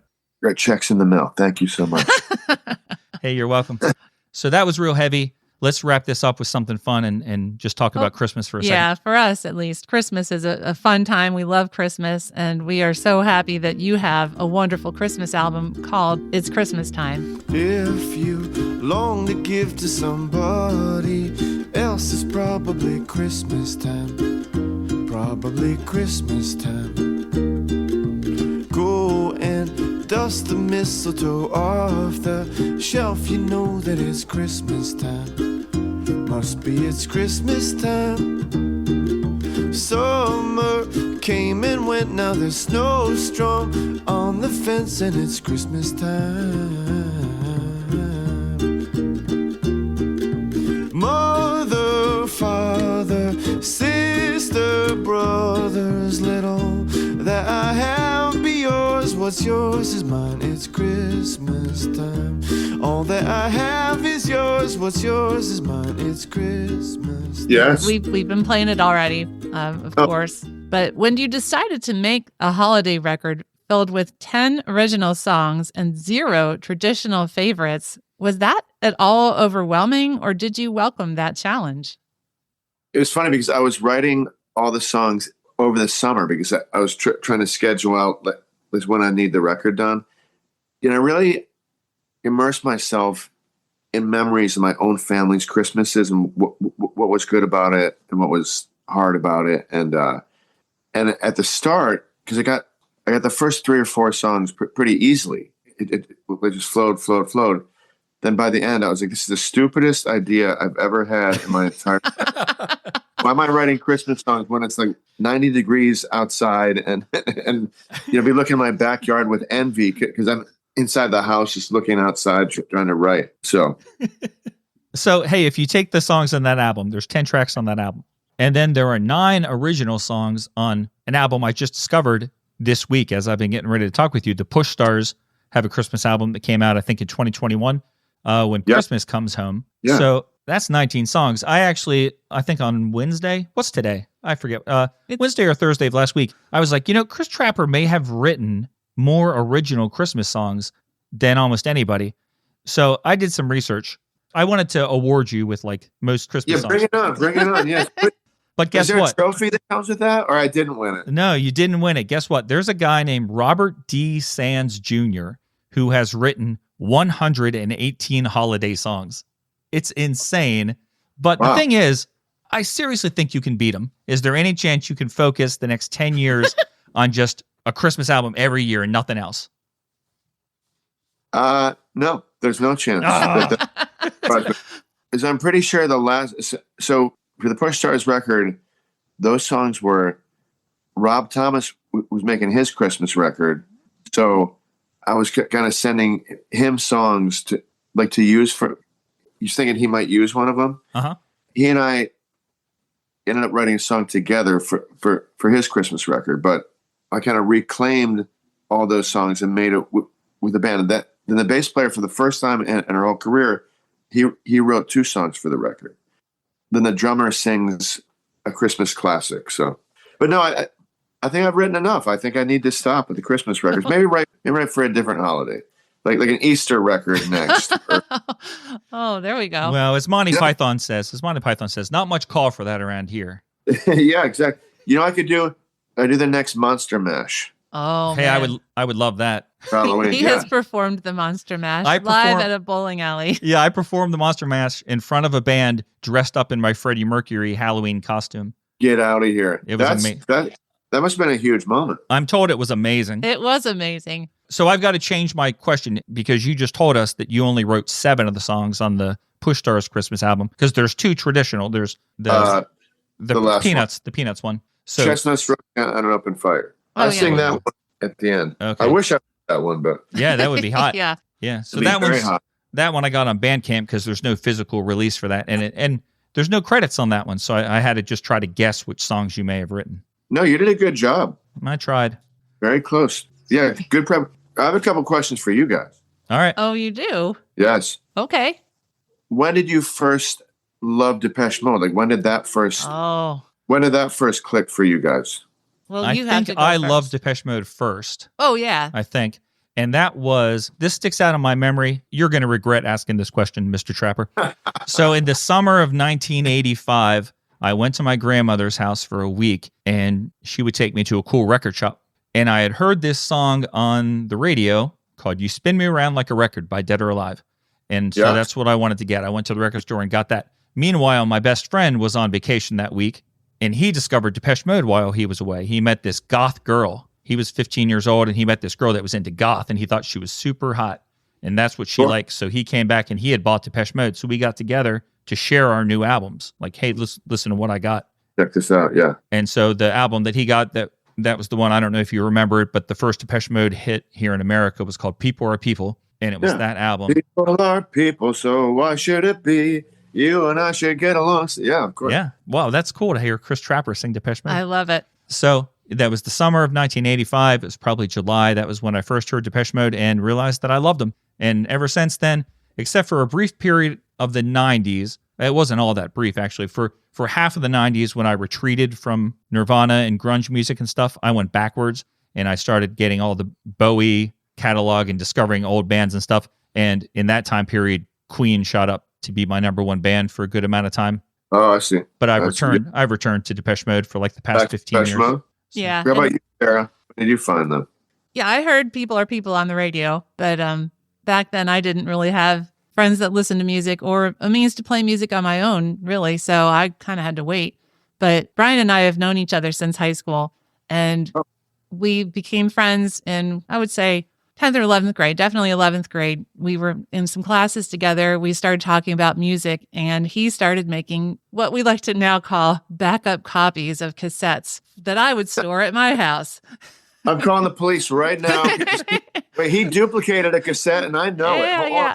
The first tape he maybe was, these are songs that you have to listen to before you die. That was, the kind of the impetus for providing me with these songs. And it was an old mixture of Depeche Mode, Erasure, The Cure, and I think New Order. He's the one that started getting me into Depeche Mode because he would make these, I listened to it and oh, this is great. Yeah, I want more of this. And so I became a fan because of him. Did you guys ever have the 80s look to your fashion? I never had big hair. I had like super short hair in 9th grade, and then I spent the rest of high school trying to grow it out. So I never had the big curly perm or anything like that. You never had like the Aquanet extra super hold, like no huge, like the 80s? No, No, not. It wasn't until the 90s that I had like long hair, and I had one of those spiral perms, with curly like Elaine's hair on Seinfeld. But yeah, in the 80s, it was too short for that. I think our 80s look was less of like what you think of as 80s and the neon and the bright colors. And because we were listening to The Cure and Depeche Mode and stuff, we wore a lot of black. We did. Yeah, that goes with the territory. My first girlfriend in college was obsessed with Depeche Mode. Basically, whenever I played other bands, she'd be like, "That sucks because it's not Depeche Mode." Oh, wow. Literally. So I guess that wasn't a very long-lasting relationship. I mean, 18 months. Oh, that's longer than I would have expected. Is that the one Colin Hayes song got you through? Absolutely, yeah. What was the song? I'm Doing Fine, it's called. Oh, okay. Yes, I'm doing fine. Yep. It's so funny because when I play that song now, it brings me back to that time period so immediately. It's amazing. That's the power of music. It's the quickest route to the soul. And so memories can come back, like it can all come back. It's incredible. So true. My other question was going to be, did you ever hear of a band from Canada called Strange Advance? Yes. I know the song by them called We Run. Okay, cool. I just wanted to make sure that you're aware of them because they're in that same kind of wheelhouse as Depeche Mode. And they have other really great songs. Me and my friend were growing up in high school. We're obsessed with those guys. You would go to see them play in Canada because they were from Canada. Oh, wow. Cool. We'll have to dive a little bit more into their catalog, though. I think that's the only one I know I have. We have a 12-inch single, like a 12-inch vinyl extended mix of that song, and that's the only thing we have by them, yeah. You check out their song. It's called Worlds Away. Okay. Beautiful. Okay. Think of me, it was so cold, we burned, and as they leave, they cross my mind, no time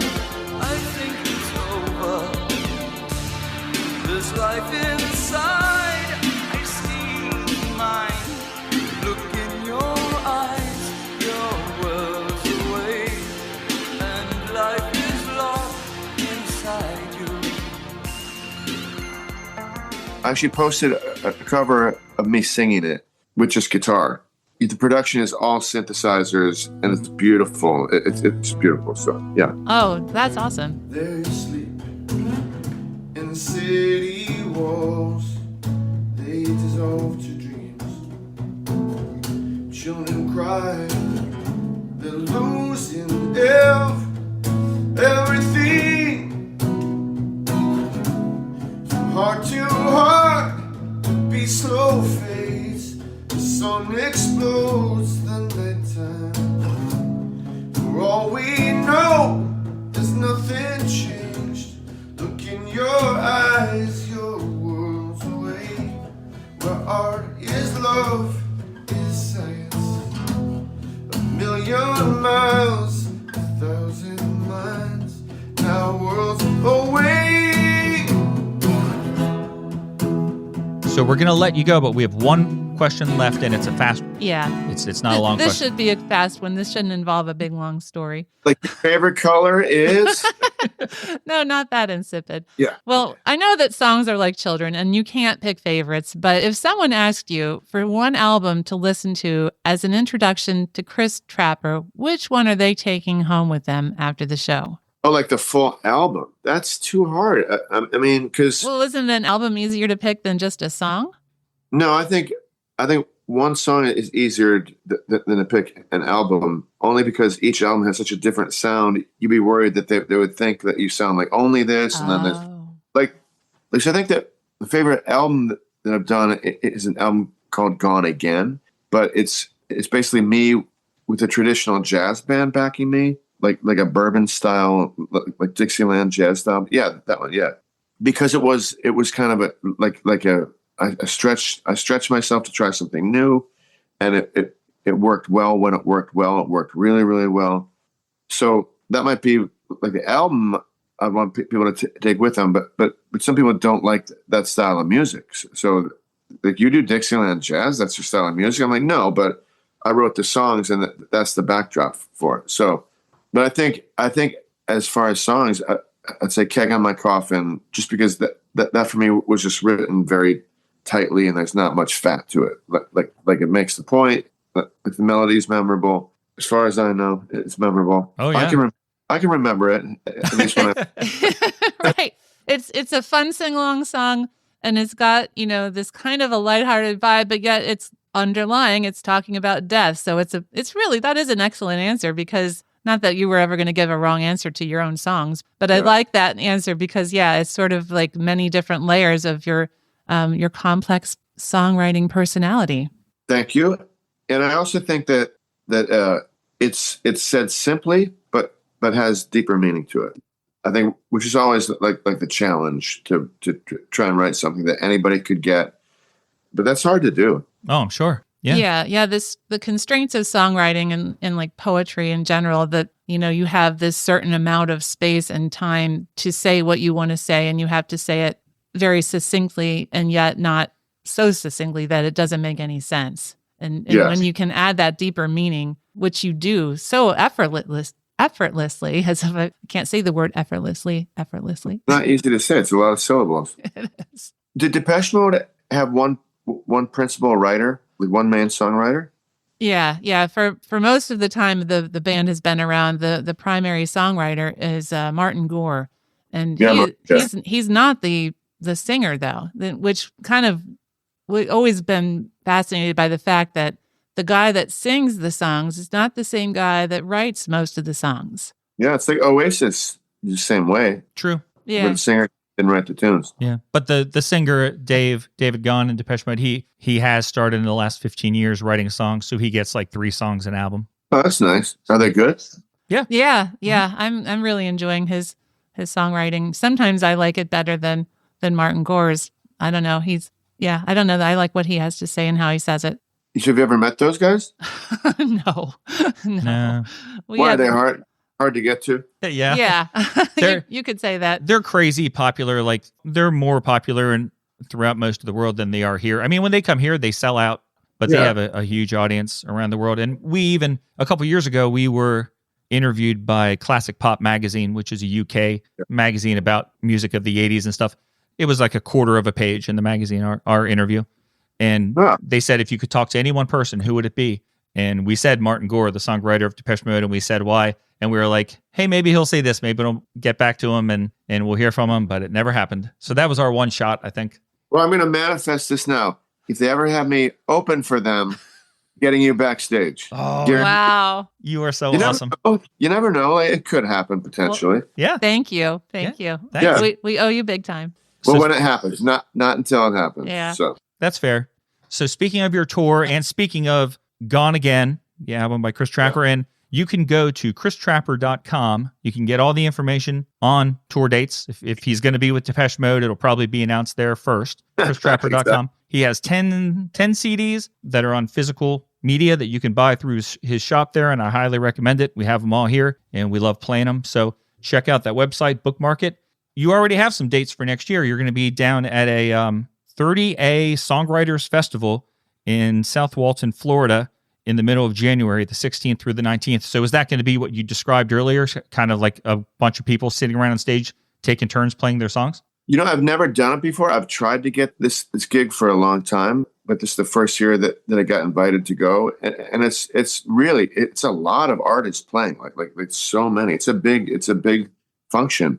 So I guess that they have lots of different stages at different venues, but there's all like Toad the Wet Sprocket's playing. I know 10,000 Maniacs playing. All kinds of people play it. So I don't know what the format is specifically, but I assume it's festival style. So it'll be workshops and Q&As and main stage acts, side stage acts, all that kind of stuff. So, okay, cool. That sounds awesome.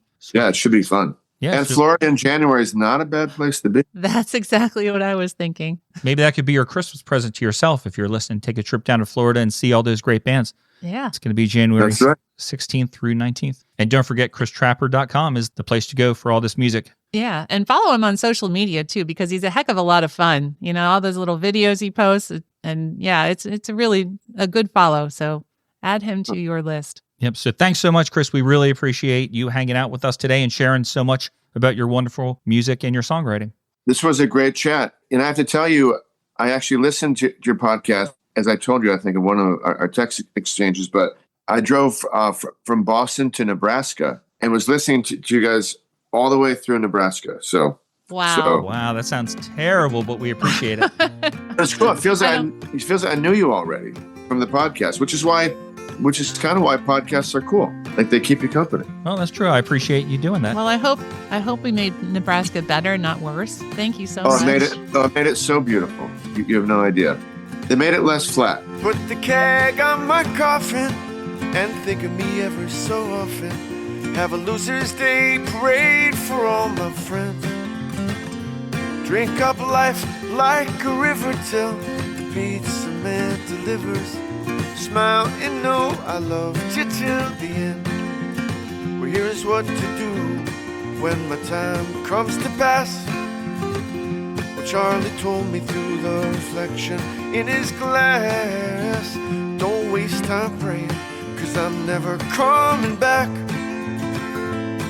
Just throw a party in my name and put the keg on my coffin and think of me ever so often. Have a loser's day parade for all my friends. Drink up life like a river till the pizza man delivers. Smile and know I loved you till the end. Well, so one more thank you to Chris Trapper for spending time with us right in the middle of the work week, and he's making time to hang out with us. Although I guess the three of us, none of us really had to go to work that day. All right. We kind of set our own schedules. You know, especially this time of year, we get busy with holiday activities. I'm sure he's busy too. Yeah, again, it was just so nice of him to take so much time out of his day to speak with us. And it was just a wonderful conversation. And we hope that came through for you. And speaking of holidays, don't forget that his holiday album, It's Christmas Time, is available at christrapper.com, along with all of the other music that you heard sampled throughout the show. So one-stop shopping for all things Chris Trapper. It's a great site. Check it out. Yeah, get yourself something and get a Christmas gift or two while you're out there. Be really good holiday shopping experience for you. Indeed. So we are going to get out of your way right after we make our big Christmas announcement and right after we read the review that I have here, Sarah. This is a review actually from back in October, the last day of October, so almost November. But I feel bad because we used to have a website that would collect all of our reviews from all the different iTunes throughout the world and stuff, and that site went away. So now I actually have to go out and check myself. And I hadn't checked for a while, so I missed this when it was first posted, but I've seen it now. So we want to make sure that we read it and thank Denzel the Dude. Oh, right. Who wrote this message or this review. And the review is called Great Podcast, 5 stars. So we appreciate that. Definitely. And Denzel the Dude says, love the passion of the 2 main hosts. They go into incredible detail with each album, and I always learn stuff that I didn't already know. I'd be interested to hear what they think of the House Martins. Oh, okay. I feel like we must have talked about the House Martins at some point. I think maybe we did. And the Beautiful South as well. In some kind of like a mixtape episode, I believe. It was one where we covered a bunch of different songs. And I think, we covered I think it was a Beautiful South. It was like covers or something because I talked about their version of Girlfriend, right? By Pebbles. I vaguely remember that. Maybe it was one of the Now That's What I Call Music episodes. Oh, maybe. But I do remember around that time we ordered the greatest hits CD of like both bands on one CD. Yeah, it's like the Campbell Soup looking label. So who knows? Maybe we'll talk about them one day. I actually don't know much about either of those groups, really. I know you know a little bit more than me. A little bit. But when I had my radio show in college, I was a huge fan of that one song. Is it called My Book? I think so. This is my life, and this is how it reads. I love playing that one on my show. Yeah, you still sing that one around the house now and again. That's the only song I know to sing. But like anytime I hear a song by them, I'm always like, this is pretty good. Yeah. I just never think to put it on. So Denzel, we appreciate the kind words and the 5-star review. Who knows? Maybe we'll talk about them again someday. I hope that we do. Yeah, that would be a good thing. I think that they have a lot to talk about, actually, if we felt like taking the time. So if you were thinking, hey, I love Brian and Sarah. I really wish I could get them something for Christmas. You know what would be a great thing for us for Christmas, Sarah? Oh, socks? Socks are pretty good, but it would be to follow the lead of Denzel the Dude and post a review for the podcast out on Apple Podcast or in your podcast app or wherever you would have the opportunity to do so. Because when people post these reviews, it does help the show get discovered by new people. That helps our downloads go up, which we could use a little bit of help with that in the future. Because now that we're not working a real job, we're going to put more of our focus on the podcast. And if we could get it to be more successful than it is even now, that would be fantastic. Yeah, that would be a really good thing. In the past, you've asked or you've said your New Year's resolution is to get more reviews from the podcast. I remember you saying that I do before, remember that. But I like it that you're throwing it out a little early this year as a Christmas gift or a holiday gift from you to us. A review it would warm our hearts this holiday season. It sure would. That's just what we need to make this a very bright and cheerful holiday. Indeed. And also speaking of holidays, so each year we usually end the year with a holiday podcast. We've done a number of things. Last year's was like 4.5 hours. Yeah. Of us just talking to other podcasts and just reminiscing about Christmas and things like that.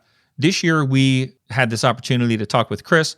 And so that sort of took up our time this week, which is kind of like the last week we like to work on the podcast during the holiday season. So that way we can focus our attention purely on Christmas. And we did get a little bit of Christmas in this episode. We did. Talking about his holiday records. Yeah. So this is a little bit of Christmas right here. Not full Christmas, though. So we are going to do the ultimate cop-out, and we are going to re-release 2 of our favorite Christmas episodes that we've done before in the past. But when they show up in your feed, these deluxe reissues are going to have some all-new content in them. Oh, boy. How much?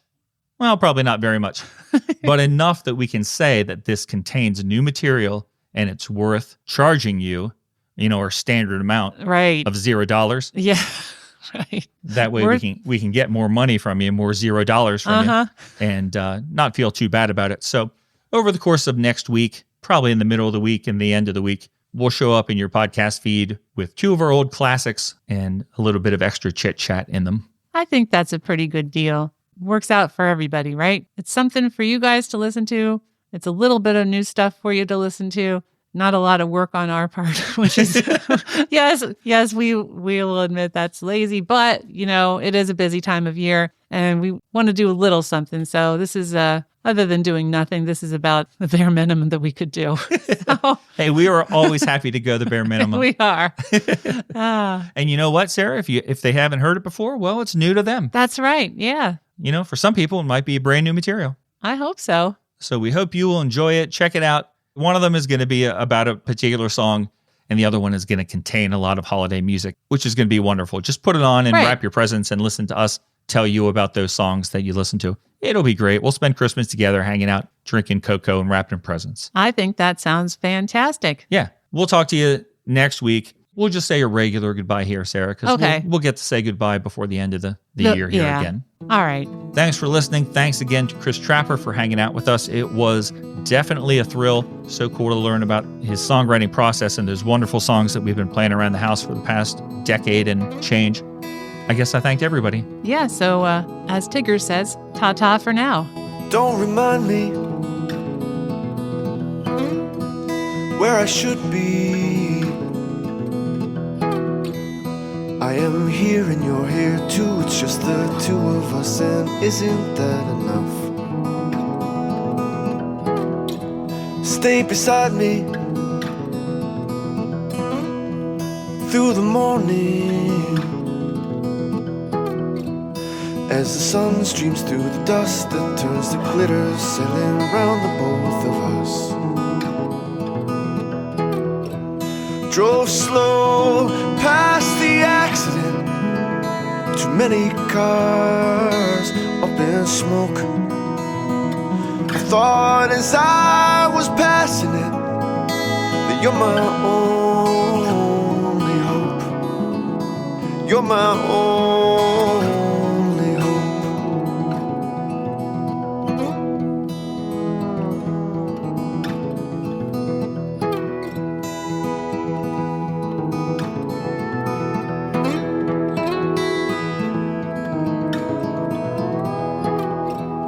don't receive me with the blessing. If you knew half of the sins I've done, you'd probably never talk to me again. Just walk beside me through the thunder, 'cause I fear what's coming around the corners more than one of us can take alone. Drove slow past the accident, too many cars up in smoke. I thought as I was passing it that you're my only hope. You're my only